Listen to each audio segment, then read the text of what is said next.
Consider the following features of the Congress system as articulated by Rajni Kothari to explain the party system in India during the first 4 general election. যে প্রথম 4টি যে সাধারণ নির্বাচন হয়েছিল, যেটাকে বলা হচ্ছে জেনারেল ইলেকশন, মানে লোকসভা ইলেকশন, প্রথম 4টি যে সাধারণ নির্বাচন হয়েছিল, লোকসভা নির্বাচন যেটা হয়েছিল, সেই 4টি নির্বাচনে আমরা দেখতে পাবো কি যে রজনী কোঠারি বলছেন যে সেটাকে কংগ্রেস সিস্টেম হিসেবে তিনি আর্টিকুলেট করেছেন। তো সেই কংগ্রেস সিস্টেম বলতে তিনি কি বুঝিয়েছেন, বেসিক্যালি এই তার 4টে পয়েন্টস এখানে বলার চেষ্টা হয়েছে। দেখো এখানে কি কি আছে।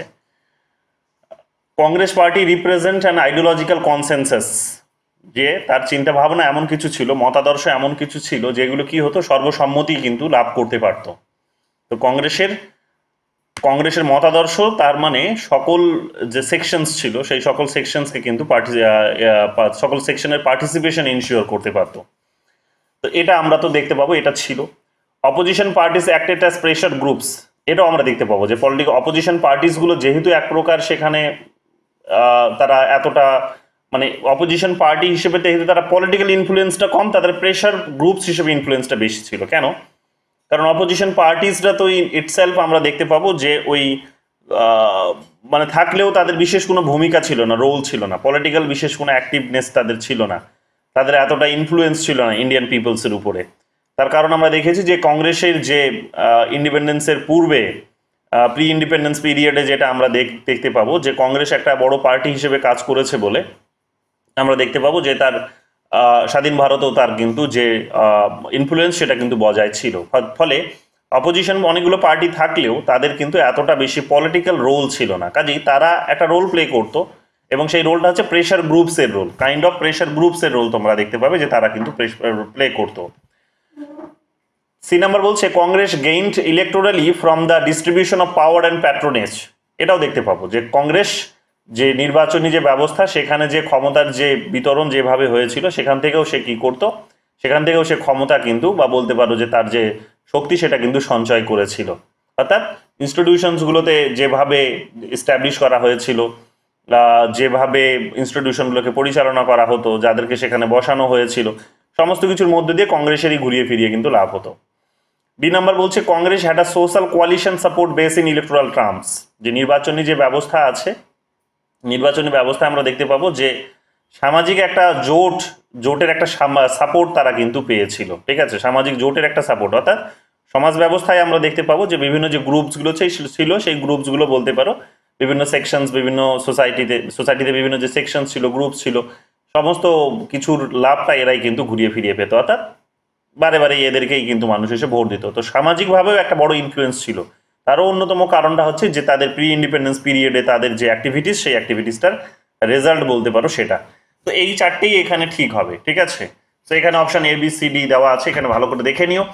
4টে যে জেনারেল ইলেকশনের কথা বলা হয়েছে সেটা সিকোয়েন্সে একটু দেখে নাও, 4টে জেনারেল ইলেকশন সিকোয়েন্সে দেখে নাও, যেগুলো বারবার তোমাদের পরীক্ষায় জানতে চাইতে পারে।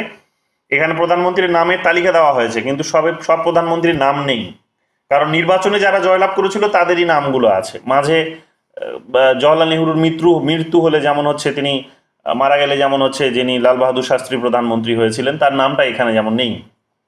ঠিক আছে, লাল বাহাদুর শাস্ত্রীর নামটা এখানে বলো।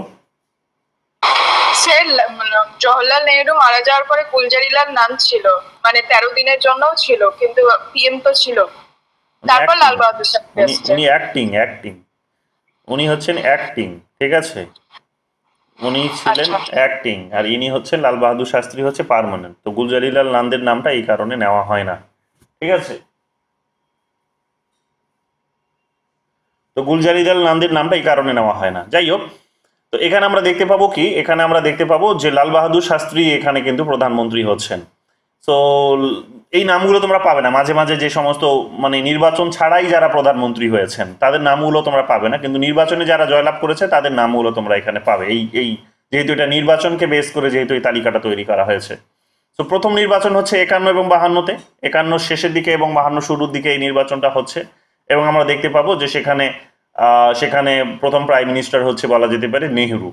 সেকেন্ড ইলেকশন হচ্ছে তার ঠিক 5 বছর পরে 1957-এ হচ্ছে। 1957-এ আমরা দেখতে পাবো যে তিনি রি-ইলেক্টেড হয়েছেন, প্রধানমন্ত্রী হিসেবে তিনি রি-ইলেক্টেড হয়েছেন 1957-এ।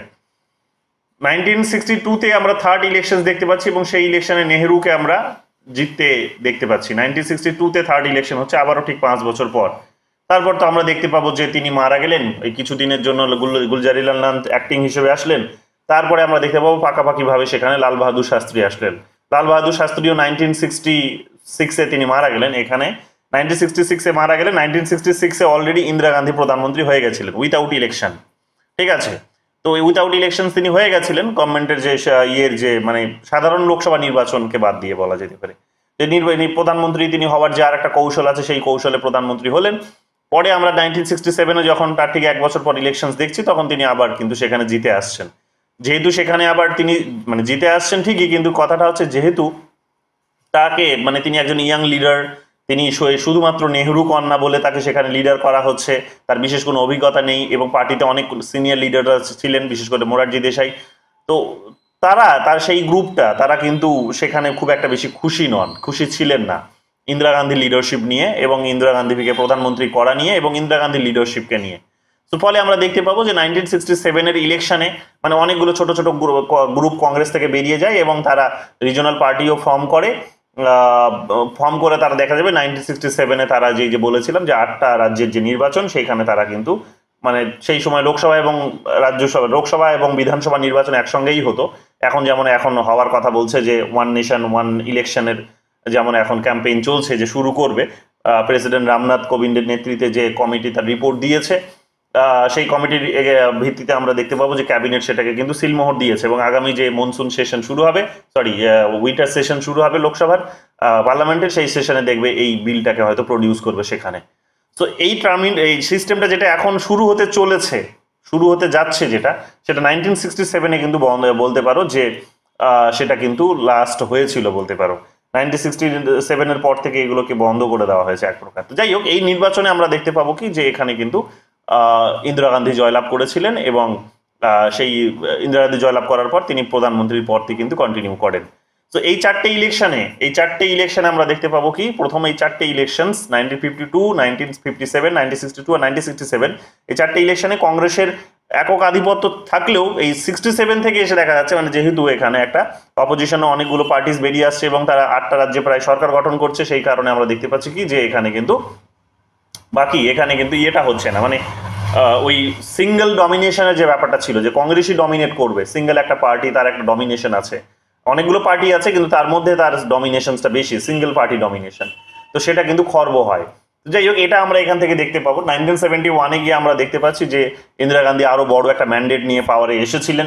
এই সময় একটা ফ্র্যাকশনও হয় 1969-এর ইলেকশনে, ওই প্রেসিডেন্টের ইলেকশনের সময় একটা বড় ফ্র্যাকশনে দেখা গেছে। ইন্দিরা গান্ধীকে দল থেকে বহিষ্কার করা হয়। ইন্দিরা গান্ধী দল থেকে বেরিয়ে যখন বহিষ্কার করা হলো তখন ইন্দিরা গান্ধী বেরিয়ে এসে একটা নতুন দল গঠন করলেন, ইন্ডিয়ান ন্যাশনাল কংগ্রেস। আর বা আই ব্র্যাকেটে আর বা আই লিখতো, আর ফর রিকুইজিশন বা আই ফর ইন্দিরা গান্ধী এটা। আর পুরোনো যে অর্গানাইজেশনসটা যেটা সিনিয়রদের অর্গানাইজেশন ছিল, সিন্ডিকেটদের অর্গানাইজেশন, সেটা কিন্তু ইন্ডিয়ান ন্যাশনাল কংগ্রেস। সেখানে আমরা দেখতে পাবো কি হিসেবে রয়ে গেল Indian National Congress, O for organisation এই হিসেবে কিন্তু রয়ে গেল। আমরা দেখতে পাচ্ছি যে তিনি একজন ইন্ডিপেন্ডেন্ট ক্যান্ডিডেটকে সেখানে সাপোর্ট করেছিলেন বলে 1969-এর ইলেকশনে ইন্ডিপেন্ডেন্ট ক্যান্ডিডেটকে সাপোর্ট করছেন বলে কংগ্রেসের দাঁড় করানো ক্যান্ডিডেটের বিরুদ্ধে গিয়ে তিনি একজন ইন্ডিপেন্ডেন্ট ক্যান্ডিডেটকে সাপোর্ট করছেন বলে তাকে দল থেকে বহিষ্কার করা হয়েছে। তো স্বাভাবিকভাবে আমরা দেখতে পাবো যে একটা স্প্লিট দেখা গেল, দুটো পার্টি সেখানে গড়ে উঠলো এবং এইভাবেই সেটা কিন্তু এগোতে শুরু করলো। 1971-এ এসে আমরা কি দেখতে পাচ্ছি, 1971-এ এসে আমরা দেখতে পাচ্ছি যে ইন্দিরা গান্ধী আবার সেখানে ওই গরিবি হটাও টটাও স্লোগান দিয়ে সেখানে কিন্তু আবার ক্ষমতায় জিতে আসলেন এবং জিতে এসে কিন্তু বড় একটা ম্যান্ডেট নিয়ে পাওয়ারে আসলেন। 1975-এ এসে তিনি এমার্জেন্সি জারি করে দিলেন। জারি করার পর আমরা দেখতে পাবো 2 বছর ওটা জারি থাকলো।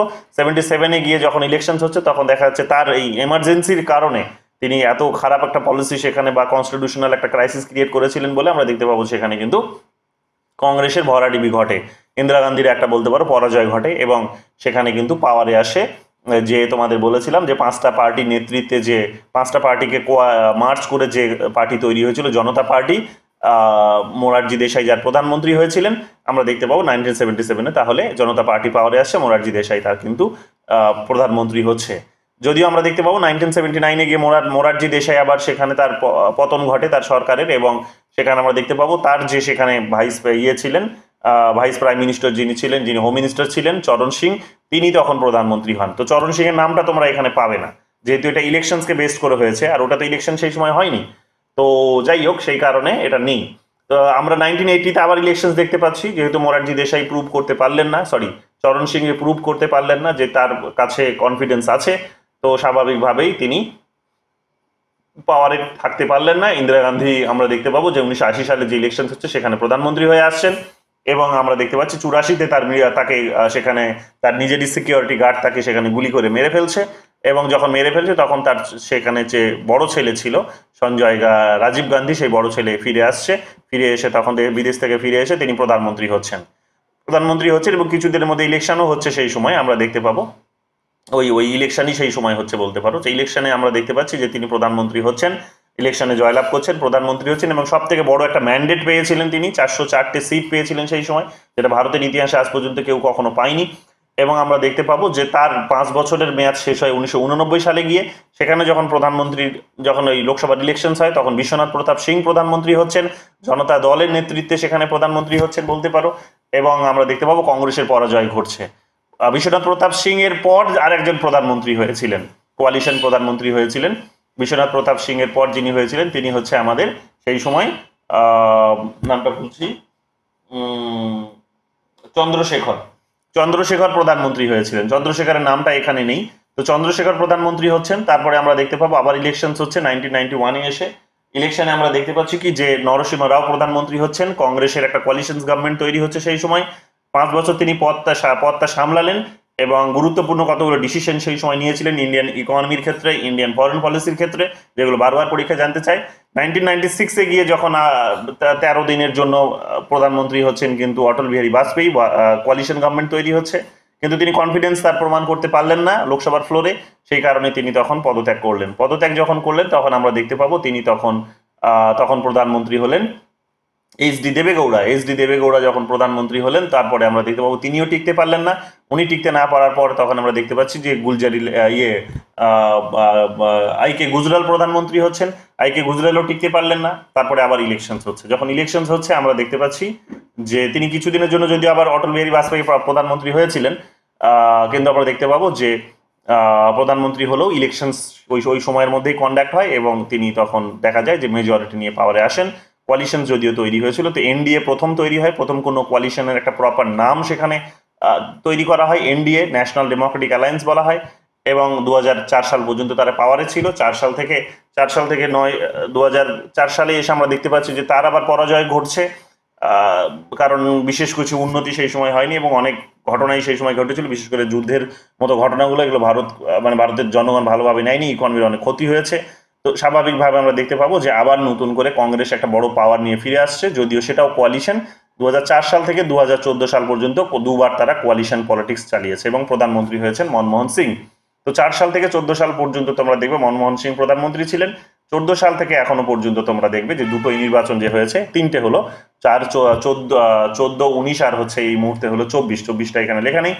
তো এখানে দেখবো আমরা নরেন্দ্র মোদী 3বার প্রধানমন্ত্রী হয়েছে। তো এই গেল সিকোয়েন্স, এই সিকোয়েন্সে জিনিসটাকে মনে রাখার চেষ্টা করবে। আরো অনেক কথা এখানে বলা যায়, আজকে বলবো না, কারণ প্রধানমন্ত্রীর লিস্ট ধরে আমরা আর একদিন ক্লাস করব, যেখানে কেননা আমাদের করতে হবে এই কারণেও যে প্রধানমন্ত্রীর লিস্ট থেকে প্রচুর প্রশ্ন জিজ্ঞেস করছে ছোটখাটো, তো আমাদের সেগুলো দেখতে হবে।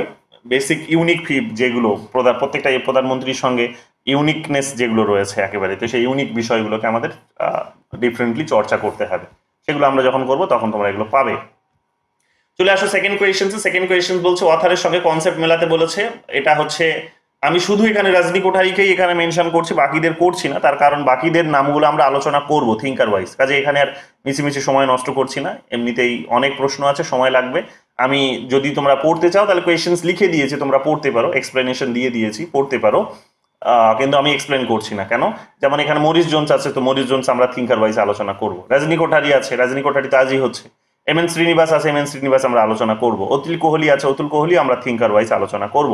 তো যেহেতু আমরা করব, কাজে আমি ওই সমস্ত থিঙ্কার্সের এখন আইডিয়া বা বই বা কনসেপ্টে যাচ্ছি না, যখন করব তখন দেখে নেবো। এখানে শুধু রজনী কোঠারি দেখো, তো রজনী কোঠারি কি হবে? রজনী কোঠারি হচ্ছে one party dominant system, one party dominant system. এটা যেমন হচ্ছে রজনী কোঠারিও বলেছেন, তেমনি আবার তোমরা দেখতে পাবে যে এটা কিন্তু মরিস জোনসও বলেছেন। তো মরিস জোনস আর রজনী কোঠারি দুজনই কিন্তু ওয়ান পার্টি ডমিনেন্ট সিস্টেমটা কিন্তু বলেছেন, কিন্তু যেটা মরিস জোনস বলেনি সেটা হচ্ছে কংগ্রেস সিস্টেম। তো কংগ্রেস সিস্টেম কথাটা শুধুমাত্র এখানে চারজনের মধ্যে একাই রজনী কোঠারি বলেছে। তো সেই কারণে মোস্ট অ্যাপ্রোপ্রিয়েট হচ্ছে এখানে, মানে ওই যদি সিকোয়েন্স তোমরা যদি ম্যাচিং করো তাহলে দেখবে রজনী কোঠারিটাকে সঠিক ধরতে হবে তোমাকে। তা রজনী কোঠারি এখানে কংগ্রেস সিস্টেম হবে, তাহলে বিতে হবে 4, বিতে 4 দিলে দেখো সবগুলো কিন্তু বেরিয়ে আসছে। বাকিগুলো এখানে দেখে নিও নিজের মতো করে। চলে আসো 3 নম্বর প্রশ্নে। 3 নম্বর প্রশ্ন কি বলেছে, হু first describe Congress hegemony in India in terms of one party dominance.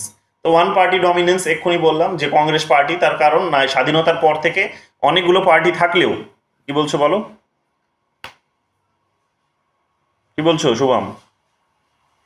Sir বলছি স্যার আপনার ভিডিওটা স্যার অফ হয়ে গেছে, কোনো স্ক্রিনে দেখতে পাচ্ছি না। ওটা কি স্যার আমার প্রবলেম হচ্ছে না স্যার, সবারই প্রবলেম হচ্ছে?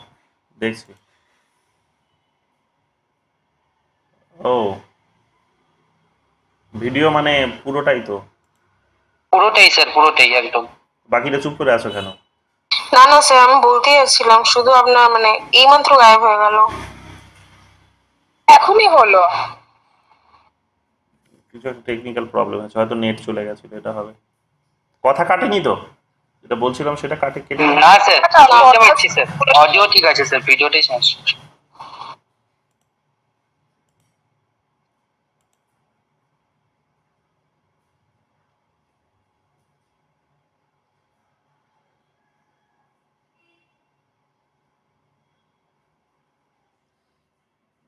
হ্যাং করছে, সারাদিন কম্পিউটারটা চলে তো, সন্ধ্যাবেলা এসে ওই জন্য একটু হ্যাং করে যায়। সারাদিন অন আছে, সকাল থেকে সেই শুরু হয়।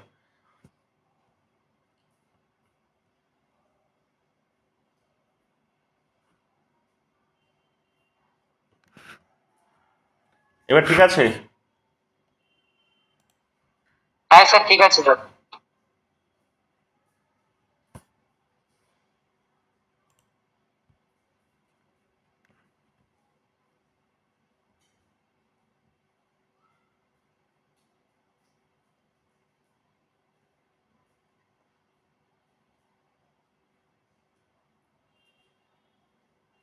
সকাল 8টায় শুরু হয়, 8টা বা 9টা নাগাদ কম্পিউটার অন হয়, আর রাত বা এটা মোটামুটি 2টোর সময় বন্ধ হয়। তো বুঝতে পারছো কি অবস্থা? তো এই স্বাভাবিক। দেখো তারপর কি বলছে, ওয়ান পার্টি ডমিনেন্স। তো ওয়ান পার্টি ডমিনেন্স মানে স্বাধীনতার পরই অনেকগুলো পলিটিক্যাল পার্টি থাকলেও বারবার আমরা দেখতে পাবো যে কংগ্রেসই জয়লাভ করেছে। অ্যাটলিস্ট 1967 পর্যন্ত তাদেরকে চ্যালেঞ্জ করার মতো অন্য কোনো অপোজিশন ছিল না। তো তারাই এখানকার রাজনীতিকে ডমিনেট করেছে, শাসন করেছে বলা যেতে পারে, কন্ট্রোল করেছে। তো সেই কারণে তিনি এটাকে বলেছেন ডমিনেশন সিস্টেম। এবং এই ডমিনেশনসটা হতে পেরেছে তার অন্যতম কারণ হচ্ছে যে তাদের নিজেদের সেই ধরনের একটা ফ্লেক্সিবল আইডিওলজি বলতে পারো, যে সেখানে তারা বিভিন্ন সেকশনস, বিভিন্ন ডিফারেন্সেস যেগুলো রয়েছে, বিভিন্ন আইডিওলজি আছে, সেগুলোকে সবার তারা একটা অ্যাসিমিলেশনস নিজের মধ্যে করতে পারতো। তো এই ধরনের একটা কিন্তু তাদের ক্যাপাসিটি ছিল বলে, আইডিওলজির মধ্যে এই ধরনের বিষয়গুলো ছিল বলে তারা কিন্তু এই ডমিনেশনসটা চালাতে পেরেছে। তো এই সমস্ত বিষয়গুলোই এখানে কিন্তু বোঝাতে চেয়েছেন তিনি ওয়ান পার্টি ডমিনেশনের মধ্য দিয়ে। তো ভালো করে এটা কিন্তু দেখে নিও। 4 নম্বর কোয়েশ্চেন দেখো কি বলছে, who coined the term party of consensus and party of pressure. তো পার্টি অফ কনসেনসাস মানে ওই ওয়ান পার্টি ডমিনেশনসটাকে কাইন্ড অফ বোঝাতে চাইছে যে এখানে জনগণের একটা সম্মতি পেয়েছিল, তারা জনগণের সম্মতি পেয়েছে, তার কারণ সেই ধরনের তাদের একটা ফ্লেক্সিবিলিটি ছিল, তার কাজে সেই পার্টি একটা কনসেনসাস পেয়েছে। পার্টি অফ প্রেশার এখানে তাহলে বিপরীতটাকে বোঝানো হচ্ছে, যে যারা অপোজিশন ছিল তাদের কাছে একটা প্রেশার ছিল যে তারা সেখানে কি হয়ে উঠতে পারছে না, না তাদের একটা প্রেশার ছিল এটা এই ধরনের যে তারা পলিটিক্যাল ইনফ্লুয়েন্সটা গেইন করতে পারছে না, তারা সেখানে কিন্তু এক ধরনের প্রেশার গ্রুপস হিসেবে রয়ে গেছে, তারা কিন্তু পলিটিক্যাল প্রেশার হিসেবে উঠে আসতে পারছে না, তারা প্রেশার গ্রুপস হিসেবে রয়েছে কিন্তু পলিটিক্যাল প্রেশার হিসেবে উঠে আসতে পারছে না। তার কারণ কংগ্রেসের মধ্যে ওই ধরনের কংগ্রেসের আইডিওলজি, কংগ্রেসের পলিসি, কংগ্রেসের একটা প্রি ইন্ডিপেন্ডেন্স পিরিয়ডে তার যে অবদান, এই সমস্ত বিষয়গুলোকে কেন্দ্র করে আমরা দেখতে পাচ্ছি যে কংগ্রেসেরই একটা কিন্তু ডমিনেশন হয়েছে এবং জনগণের একটা কিন্তু কনসেনসাসের মধ্য দিয়ে সেটা কিন্তু হয়েছে। তো পার্টি অফ কনসেনসাস বলতে এখানে তিনি কংগ্রেসকেই বোঝাতে চেয়েছেন, তারই হেজিমিনিটিকে এখানে বোঝাতে চেয়েছেন। অন্যদিকে পার্টি অফ প্রেশার বলতে তিনি অপোজিশনসদের কথা বলতে চেয়েছেন, যাদের কাছে একটা প্রেশার ছিল যে তাদেরকে উঠতে হবে, বাট তারা কিন্তু উঠতে পারতো না সেই সময়। এবং অপোজিশন বলতেও বিশেষ কোনো ইনফ্লুয়েন্সিভ অপোজিশনও কিন্তু ছিল না, তাদের আইডিওলজি বা তাদের হচ্ছে ফাংশনস, তাদের পলিসি, তাদের প্রোগ্রাম সমস্ত কিছু কংগ্রেসের মধ্যেই ছিল। তো জানো তোমরা যে কংগ্রেসের সেই সময় শুরুর দিকে তোমরা বিশেষ কতগুলো সোশ্যালিস্ট পলিটিক্যাল পার্টি পাবে, সেই সময় কতগুলো লিবারেল পলিটিক্যাল পার্টি পাবে। তো জানো যে একদিকে সোশ্যালিজম অন্যদিকে লিবারেলিজম, দুটোরই তো একটা সমাহার হচ্ছে সেই সময় নেহরু, দুটোরই সমাহার হচ্ছে সেই সময় বলা যেতে পারে যে ইন্ডিয়ান ন্যাশনাল কংগ্রেস। তো সেটারই মিক্সড ফর্ম যেহেতু ইন্ডিয়ান ন্যাশনাল কংগ্রেস, তো কাজে ডাইভার্সিটিকে তো সে তো ওখানে খেয়ে ফেলেছে। তো আর অপোজিশনটা উঠবেই বা কি করে, তো সেই কারণে সেটা কিন্তু আমরা দেখতে পাবো যে তারাও কনসেনসাসই তারা, আর অন্যদিকে অপোজিশনদের একটা প্রেশারও রেখেছে। এগুলো আমরা এখানে দেখতে পাবো। 5 নম্বর কোয়েশ্চেন চলে আসো। 5 নম্বর কোয়েশ্চেন কি বলছে, in the 1960s who formulated a new conceptual category the Congress system to exercise India's party system. তো ইন্ডিয়ান পার্টি সিস্টেম যেটা এটা এটা বলতেই পারছো যে কংগ্রেস সিস্টেম হিসেবে যেটাকে দেখানোর চেষ্টা করা হয়েছে, সেটা রজনী কোঠারি বারবার রিপিট করছে। কোয়েশ্চেন্সটা দেখে নিও। 6 নম্বর প্রশ্ন দেখো, এখানে বলছে যে 1970s এর ডিকেডসে আমরা দেখতে পাচ্ছি কি রজনী কোঠারির যে ইন্ডিয়ান মডেল, সেই মডেলটা কোন কোন বিষয়গুলোকে রিপ্রেজেন্ট করে। তো এখানে দেখো দুটো বিষয়, while economic and social change is an important respect plans and grammar প্রচুর ভুল আছে, important respect plans and directed from above, it is nonetheless carried on with the framework of an open and undirected polity. তো বলতে পারো এখানে এক প্রকার যে সেই সময়কার যে প্ল্যান ইকোনমি বা যা কিছু উপর থেকে ডিসিশনস গুলো নেওয়া হতো সমস্ত কিছু বলতে পারো যে মানে সমস্ত কিছু সামাজিক বা অর্থনৈতিক হয়তো একটা বড় ধরনের গুরুত্ব একটা হয়তো বহন করতো ঠিকই, কিন্তু সবকিছুই কিন্তু কংগ্রেসই করতো। এবং কোনো রকম ভাবেই আমরা দেখতে পাচ্ছি যে এটাকে কিন্তু রাজনীতি থেকে বিচ্যুত নয়, এবং অন্য কোনো রকম ভাবে এটা কিন্তু তাদেরকেও, কংগ্রেসকেও ওই কারণে কিন্তু জনগণের বিমুখ করেনি। জনগণের প্রতি এখানে তাদেরকে একটা সমর্থন জনগণের পেয়ে জনগণ তাদেরকে দিয়েছে, এবং জনগণেরও তারা বেটার কিছু করেছে। ওই সমস্ত বিষয়গুলোই এখানে বোঝানো হচ্ছে। তো ইন্ডিয়ান মডেল বলতে সেই সময় এইগুলোকেই তিনি বোঝাতে চেয়েছেন, সেই সময়কার পার্টি মডেল কাইন্ড অফ বলতে পারো, বা polity model. The model is based on, C নাম্বারটা দেখো, the model is based on coercing, the model is based on coercing individuals and groups into new directions of actions than on indulging them towards their own growth. কি বলছে, the model is based less on coercing individuals, যে এখানে দমনমূলক নীতি গ্রহণ করা হয়েছে সেই ধরনের বিশেষ কিছু নয়।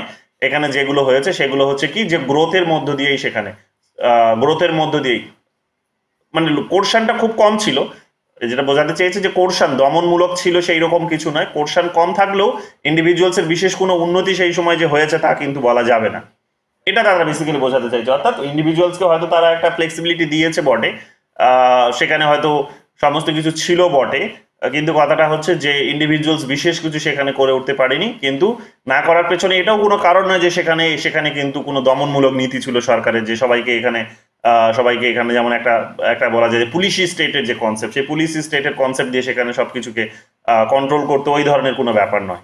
তো একটা ব্যালেন্স ছিল বলতে পারো। তো যাই হোক, এগুলো আমরা সেই সময় দেখতে পাবো। সি নাম্বারটা হবে না বলছে এখানে, কেন? কারণ তিনি এই কথাগুলো বলেনি, যদিও এটা বাস্তব, আমরা জানি ইন্ডিয়ান পলিটিক্স এটাই বাস্তব। কি ছিল? The arena of power is limited to a ruling oligarchy. The arena of power is limited The arena of power is limited to a ruling oligarchy or an aristocracy of birth. যে অভিজাত যারা, জন্মগতভাবে যারা অভিজাত, ঠিক আছে, এবং বলতে পারো যে একটা গোষ্ঠীতন্ত্র, সেই গোষ্ঠীতন্ত্রের হাতেই পাওয়ারটা ছিল, ঠিক আছে। যে এটা একেবারে যে এটা ভুল তা নয়, বাট এটাকে তিনি সেই সময় এতটা গুরুত্ব দেননি।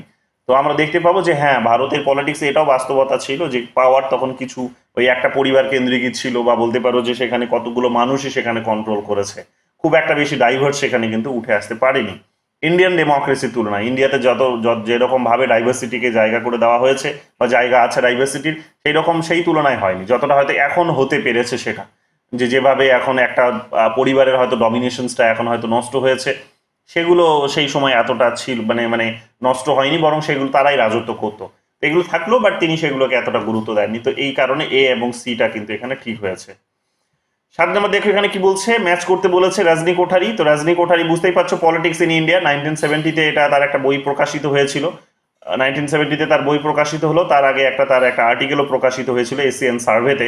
তো সেটাও খুব গুরুত্বপূর্ণ, আমি ওখানে লিস্ট দিয়ে দিয়েছি পুরোটা, এটা দেখে নিতে পারো, খুব গুরুত্বপূর্ণ একটা লিস্ট, পুরোটাই দেখে যাবে। এবং যেভাবে তোমরা দেখলে যে এইবার প্রশ্ন করেছিল আমাদের কি নাম, জন রলসের যেমন হচ্ছে প্রশ্ন করেছিল, এবং তুমি তোমার দেখে মনে হবে হয়তো সিকোয়েন্স যেভাবে জানতে চেয়েছিল, তোমার দেখে মনে হতেই পারে যে সেটা ভুল আছে, বাট তুমি যদি তার আর্টিকেলসগুলোও পড়ো, মানে বই লেখার আগে তিনি আর্টিকেল লিখেছিলেন, তো সেই আর্টিকেলগুলোর নামও প্রায় ওই একই রকম ছিল, কাজে সেই কারণে তুমি ওটাকে চ্যালেঞ্জ করতে পারবে না।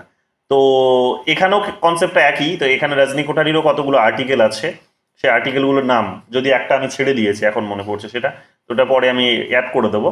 তো ওই আর্টিকেলগুলোরও পাবলিকেশন ইয়ারটা দেখে নিও, কারণ সেই প্রথম আইডিয়াগুলো সেখানেই এসেছিল, তারপরে সেখানে তিনি সেগুলোকে বড় করে বইয়ের আকারে কিন্তু প্রেজেন্ট করেছেন। তো Rajni Kothari, politics in India. বাকি এখানে তোমরা দেখে নিও, যেমন পার্থ চ্যাটার্জির এই বইটার নাম বারবার জানতে চাই, যে পার্থ চ্যাটার্জি হচ্ছে the nation and its fragment. তিনি জানো তোমরা ন্যাশনালিজম নিয়ে কাজ করেছেন, তো জাতি এবং এর বিভিন্ন টুকরো এই রকমের একটা নামে তিনি একটা বই বের করেছেন, আমরা জানি। তো এগুলো ভালো করে দেখে নিও, বাকি নামগুলোতে আমি আর যাচ্ছি না। শুধু একবার দেখে নাও যে বিপান চন্দ্র মানে একটা মার্কসিস্ট একটা আইডিওলজি নিয়ে কাজ করে, বুঝতেই পারবে তোমরা এগুলো দেখলে। বিপান চন্দ্র কমিউনালিজম এই সমস্ত বিষয়গুলো নিয়েও কাজ করে। আর পল আর ব্রাস হচ্ছে যে the politics of Indian since independence. এই সমস্ত নামগুলো তোমরা পাবে, একটু ভালো করে দেখে নিও। পাবলিকেশন ইয়ারগুলো দিয়ে দিয়েছি, 1970, 1993, nation and its fragment 1993, Bipan চন্দ্রের হচ্ছে কমিউনালিজম অ্যান্ড মডার্ন ইন্ডিয়া 1984, আর হচ্ছে পল আর ব্রাসের হচ্ছে লেখা the politics of India since independence 1990-তে পাবলিশ হয়েছে। তো এগুলো ভালো করে দেখে নিও। 8 নম্বর কোয়েশ্চেন দেখো, 8 নম্বর কোয়েশ্চেন কি বলছে? 8 নম্বর কোয়েশ্চেন বলছে, who among the following viewed that it is not politics that gets caste ridden, it is caste that get politicised. তোমাদের এটা আমি এর আগেও কাস্ট পড়াতে গিয়ে বলেছিলাম, এটা রজনী কোঠারি বলেছেন, এবং কি বলেছিলাম সেটা তোমরা জানো, আমি আর রিপিট করছি না। কাস্টের ক্লাসটা তোমরা করেছো প্রত্যেকে, এখানে যারা আছো তারা প্রত্যেকেই কাস্টের ক্লাসটা করেছো, কাজে ভালো করে এটা দেখে নিও, ঠিক আছে? এরপরে চলে আসো আমাদের 9 নম্বর প্রশ্ন, কি বলছে? The author of politics in India is. তো author of politics of India জানোই তোমরা যে এটা ওই 1973-তে একটা বলতে পারো যে একটা বই আর্টিকেল বেরিয়েছিল, 1970-তে একটা তার এটা আর্টিকেল বেরিয়েছিল, আর পর 73-র দিকে তার একটা বলতে পারো এখানে তার একটা বই বেরিয়েছিল, সেটা তোমরা পাবে, নিচের দিকে মেনশন করা হয়েছে। তো রজনী কোঠারি হবে। Who coined the term Congress system? তো কংগ্রেস সিস্টেম টার্মটা বারবার রিপিট হচ্ছে, দেখো কিছু প্রশ্ন বারবার ঘুরিয়ে ফিরিয়ে জিজ্ঞেস করেছে, ঠিক আছে? কোন বইটা এখানে রজনী কোঠারি লেখেননি, তো এখানে একটা বইয়ের পুরো লিস্ট দিয়ে দিয়েছি, যে বইটা রজনী কোঠারি লেখেননি সেটা হচ্ছে গ্রামার অফ পলিটিক্স। কেন? তার কারণ হচ্ছে যে গ্রামার পলিটিক্স আমরা জানি যে 1925-এ হ্যারল্ড জে ল্যাস্কি লিখেছেন, ঠিক আছে? হ্যারল্ড জে ল্যাস্কি গুরুত্বপূর্ণ একটা বই, একাধিকবার পরীক্ষায় এসেছে, পলিটিক্যাল থিওরি কোয়েশনস একাধিকবার এসেছে, ভালো করে দেখে নিতে পারো। Grammar of politics 1925 by Harold Laski. আমরা জানি রাইটস নিয়ে বিভিন্ন কথা বলেছেন, সেখানে তিনি ইকুয়ালিটি নিয়ে কথা বলেছেন অনেক কিছু, এবং সেখানে তিনি বলেছেন যে পলিটিক্যাল ইকুয়ালিটি ততক্ষণ সাকসেস পাবে না যদি না সেখানে মানে ইকোনমিক ইকুয়ালিটি থাকে। তো পলিটিক্যাল ইকুয়ালিটি বা রাইটসের কনসেপ্ট বলেছে যে রাইটসও সেখানে এতটা গুরুত্ব পাবে না যদি না ইকুয়ালিটিকে এখানে মেনশন করা হয়। তো ইকুয়ালিটি বলতেও তিনি সেখানে ইকোনমিক ইকুয়ালিটির কথা বলেছেন, যে ইকোনমিক ইকুয়ালিটি ছাড়া সেখানে অন্যান্য রাইটসগুলো সবই কিন্তু ব্যর্থ হয়ে যাবে।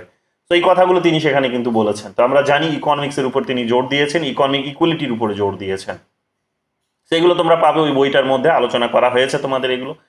এরপরে দেখো এখানে বই তিনটের নাম, caste in Indian politics, rethinking democracy, and হচ্ছে state against democracy in search of human governance. তো এগুলো আমরা জানি, গতকালই আলোচনা করছিলাম, যখন এখানে বলছিলাম the system, the Congress system in India, এটা আমরা এশিয়ান সার্ভেতে তার একটা আর্টিকেল বেরোতে দেখছি, তখন আমি অন্য কিছু বললাম, ওটা কারেক্ট করছি আমি নিজেকে। এটা হচ্ছে যে Congress system in India, Asian সার্ভেতে বেরিয়েছিল 1964-এ। কাস্ট ইন ইন্ডিয়ান পলিটিক্স এটা বেরিয়েছিল 1970-তে, ইকোনমিক্স অ্যান্ড পলিটিক্যাল উইকলিতে বেরিয়েছে, ভালো করে দেখে নাও। আর বইগুলোর নামটা এখানে দেখে নাও, আমি হয়তো উপর দিকে অন্য কিছু বললাম, এখানে দেখে নাও যে বলছে politics in India 1970, caste in Indian politics 1973, footstep into the future, diagnosis of the present world and design for an alternative 1974, democratic polity and social change in India, crisis and opportunity 1976, politics and the people in search of human India 1989, state against democracy in search of human governance 1988, rethinking democracy 2005, তার আগে আসবে হচ্ছে এটা 2002-তে, যেটা তার হচ্ছে memoirs ছিল, যেটা তার জীবনী ছিল, memoirs uneasy is the life of the mind, 2002-তে তার এটা এসেছিল। ভালো করে এই লিস্টটা দেখে নাও, এই লিস্টটা থেকে প্রচুর প্রশ্ন আসতে পারে, এবং এর সিকোয়েন্সটাও কিন্তু আগামী দিনে জানতে চাইতে পারে, মানে যেভাবে তোমরা দেখছো যে কোয়েশ্চেন্স প্যাটার্ন বদলে যাচ্ছে, সেখানে এই সিকোয়েন্সটা যে আগামী দিনে আসবে সেটা আমি এক প্রকার নিশ্চিত। তো এটা ভালো করে দেখে নাও, সিকোয়েন্সগুলো মুখস্থ করে ফেলো, এবং লিঙ্ক করো কোনটা কখন হতে পারে, আগে পরে লিঙ্ক করার চেষ্টা করো, অ্যাটলিস্ট এইরকম ভাবে লিঙ্ক করো যে যেমন এখানে বলেছে স্টেট এগেইনস্ট ডেমোক্রেসি, একটা ধারণা তোমার থাকা উচিত যে স্টেট এগেইনস্ট ডেমোক্রেসি যখন বলবে তখন কোনো রকমভাবে এই বইটার পাবলিকেশনস 1975-এর আগে বা 77-এর আগে হবেই না, 1977-এর পরেই হতে হবে। কেন?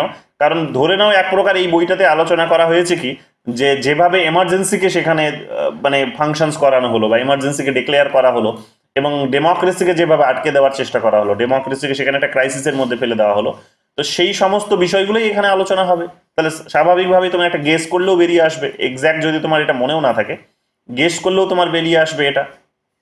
তারপরে দেখো এখানে বলছে যে হিউম্যান ইন্ডিয়ার কথা বলছে, যখন একটা মানবিক ভারতের কথা বলছে, যখন তোমরা দেখবে মানবিক ভারতের সন্ধানের কথা বলছে, আগের বইটা দেখো, তো স্বাভাবিকভাবেই তুমি কি করবে, মানবিক ইন্ডিয়া মানবিক সন্ধানের কথা বলুন, তখন সেটাও ধরে নাও এক প্রকার যে এমার্জেন্সির পরেই হবে, কারণ একটা অমানবিকতার চিত্র আমরা এমার্জেন্সির পিরিয়ডেই কাইন্ড অফ দেখেছি। সেই সময়কার রাজনীতির অবস্থা, সেই সময়কার যে অ্যাডমিনিস্ট্রেশন, সেই সময় জুডিশিয়ারি, আমরা সবকিছু এই ধরনের পলিটিসাইজেশন হতে দেখেছি কাইন্ড অফ।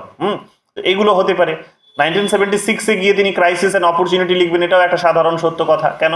কারণ সেই সময় ক্রাইসিসগুলো উঠে আসছে ইন্ডিয়ান পলিটিতে এবং সোশ্যাল চেঞ্জের ক্ষেত্রে, যে সোসাইটি যেভাবে পরিবর্তিত হচ্ছে সেই পরিবর্তনটাকে কি করতে পারছে না, না ডেমোক্রেসি অ্যাকোমোডেট করতে পারছে না নিজের মধ্যে, নিজের ইন্ডিয়ান ডেমোক্রেসি অ্যাকোমোডেট করতে পারছে না এবং সেটাকে প্রতিরোধ করার জন্য এমার্জেন্সি ডিক্লেয়ার করা হচ্ছে। তো এটাও তো একটা স্বাভাবিক কথা। তো 1976 এটা হতে পারে এবং এমার্জেন্সি টাইম পিরিয়ডে কিংবা এমার্জেন্সির পরে হতে পারে। তো সেটা একটা গেস করলে জিনিসগুলো কিন্তু তোমাদের বেরিয়ে আসবে। তো এইরকম ভাবে কতগুলো গেস করতে যদি তোমরা পারো তাহলে জিনিসগুলো বেরিয়ে আসবে। আর মেমোরি তার যখন আত্মজীবনীর কথা বলবে তখন এটা মোটামুটি ভাবে ধরে নাও যে তার সবার শেষের কাজটা হবে মেমোরি। বাট যেহেতু তিনি জীবিত অবস্থায় লিখছেন তখন তো স্বাভাবিকভাবে এটাও হতে পারে যে তার মেমোরির আগে অন্য কোনো বইও তাহলে কিন্তু মানে মেমোরি লেখার পরেও তার কিন্তু অন্য কোনো বই তিনি কিন্তু লিখতে পারেন। তো রিথিঙ্কিং ডেমোক্রেসি এটা সবার শেষের বই, 2005-এ এসেছে, এটা ভালো করে দেখে নিও, এটা একটু ব্যতিক্রমী। তো একটু ঘুরিয়ে এটাকে মনে রাখার চেষ্টা করো, এইরকম ভাবে জিনিসগুলোকে হাইলাইট করে রাখো, বুঝে বুঝে পড়ো। আমি তোমাদের বারবার বলি যে কোয়েশ্চেন শুধু মুখস্থ করতে যাবে না, যে কোনো জিনিস যখন পড়বে বুঝে বুঝে পড়বে, লিঙ্ক করার চেষ্টা করবে। লিঙ্ক যদি নাও থাকে নিজের মতো করে লিঙ্ক করার চেষ্টা করো।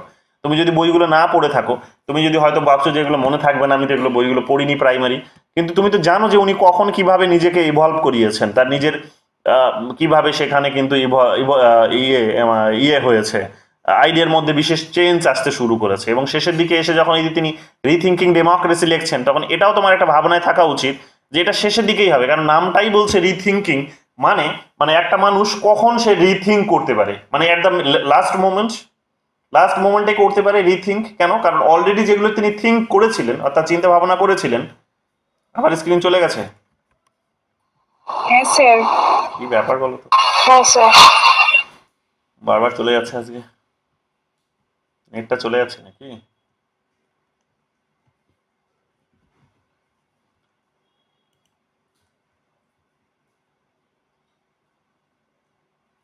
আসবে। তো এখানে আমরা কি দেখতে পাচ্ছি, এখানে আমরা তাহলে মোটামুটি বুঝে নাও, আসবে এক্ষুনি। এখানে আমরা তাহলে কি দেখতে পাচ্ছি যে রিথিঙ্ক যখন বলছে তাহলে এটা বুঝে নেবে যে কোনো মানুষ যখন রিথিঙ্ক করার কথা বলছে তখন সেটা কিন্তু তার শেষের জীবনের কাজ হতে পারে, তার জীবনের একেবারে শেষ পর্যায়ে এসে তিনি উপলব্ধি করছেন যে আমি যা কিছু বলেছি সেগুলো, যা কিছু ভেবেছিলাম সেগুলো ভুল, সেই ভাবনাটিকে সংশোধন করা যেতে পারে, পুনরায় ভাবতে হবে। তাহলে তাহলে তার বইয়ের নামগুলো সেই ধরনেরই হতে পারে। মানুষ যখন কোনো একটা কিছু লিখছে তখন দেখবে তার এই ধরনের একটা প্যাটার্ন আছে ভাবনার, মানে তার কি টাইটেল দেবে তার বইয়ের, তার কনসেপ্টের কি টাইটেল হবে, হ্যাঁ, তো এইগুলোর মধ্যে একটা কিন্তু কমননেস পাবে এটা। তো এই রিথিঙ্ক শব্দটার মধ্যে দিয়ে তোমার যেন এটা মনে পড়ে যে এটা কিন্তু সবার শেষের কাজ হবে, কারণ একটা মানুষ সবার শেষে এসেই সে উপলব্ধি করবে তার আগের জীবনে অনেকগুলো তিনি ভুল করেছেন, তো সেগুলোকে যদি বদলানো যেত তাহলে খুব ভালো হতো। তো ইনিও কিন্তু সেই উপলব্ধিটা এনারও কিন্তু হচ্ছে, ইনিও বলছেন যে আমি যেগুলো বলেছি সেগুলোকে কিন্তু বা যেভাবে ডেমোক্রেসিকে ভেবেছিলাম সেই ডেমোক্রেসির আইডিয়াগুলো অনেকটা পুরনো, আমাদেরকে অনেক বদল সেগুলোর মধ্যে করা যেতে পারে এবং সেগুলোর মধ্যে রিফর্মস নিয়ে আসা যেতে পারে। তা তার নিজের আইডিয়াকে তিনি নিজেই ক্রিটিসাইজ করছেন এবং এটাও আমরা জন রলসের মধ্যেও এই জিনিসটা দেখেছি, জন রলসের মধ্যে দেখেছি আমরা, ফ্রেডরিক্সের আলোচনায় দেখবো এই রিথিঙ্ক শব্দগুলো তোমরা ওখানেও পাবে। তো এই টার্মিনোলজিস গুলো মনে রাখার মধ্য দিয়ে তোমরা এটা চেষ্টা করবে এইরকম ভাবে এগুলোকে একটুখানি এক্স্যাক্ট জানা না থাকলেও এইভাবে এগুলোকে করে আসার চেষ্টা করবে, ঠিক আছে? তো আমি তোমাদের বারবার বলছি কিন্তু যে পড়ার সময় বেশি সময় দাও, পড়ার সময় যদি কম সময় দিয়েছো তাহলে হচ্ছে কিন্তু কোয়েশ্চেন সলভ করার সময় যে যত বেশি সময় দিতে পারবে বোঝার জন্য, কিছুই না, তুমি তো কোয়েশ্চেনটা পড়ছো, তুমি পড়ছো মানে নতুন করে তোমার ভাবনা শক্তি জেনারেট হচ্ছে। শুধু গাঁতিয়ে মুখস্থ করে গেলে কিছু হবে না, ওতে করে তুমি পরীক্ষার হলে গিয়ে তো ওই কোয়েশ্চেনগুলো হুবহু কমন পাবে না, বা হয়তো তোমার জেআরএফ এর জন্য তোমাকে ওই আউট অফ বক্স তোমার ভাবনা শক্তি তোমাকে বের করতে হবে। তো আউট অফ বক্স ভাবনা শক্তি এইরকম ভাবে তুমি সময় না দিলে তোমার বেরোবে না। ওই তোমরা যারা অনেকে করছো, মানে প্রায় 90% তোমাদের আমি দেখছি যে তোমাদের একটা টেন্ডেন্সি হয়ে গেছে যে 10টা কোয়েশ্চেন্স তোমরা 1 মিনিটে শেষ করে দিচ্ছ, 2 মিনিটে শেষ করে দিচ্ছ। 50টা কোয়েশ্চেন্স তোমরা সেখানে 5 মিনিটে 10 মিনিটে শেষ করে দিচ্ছ, 20 মিনিটে শেষ করছো না, এগুলো ভুল।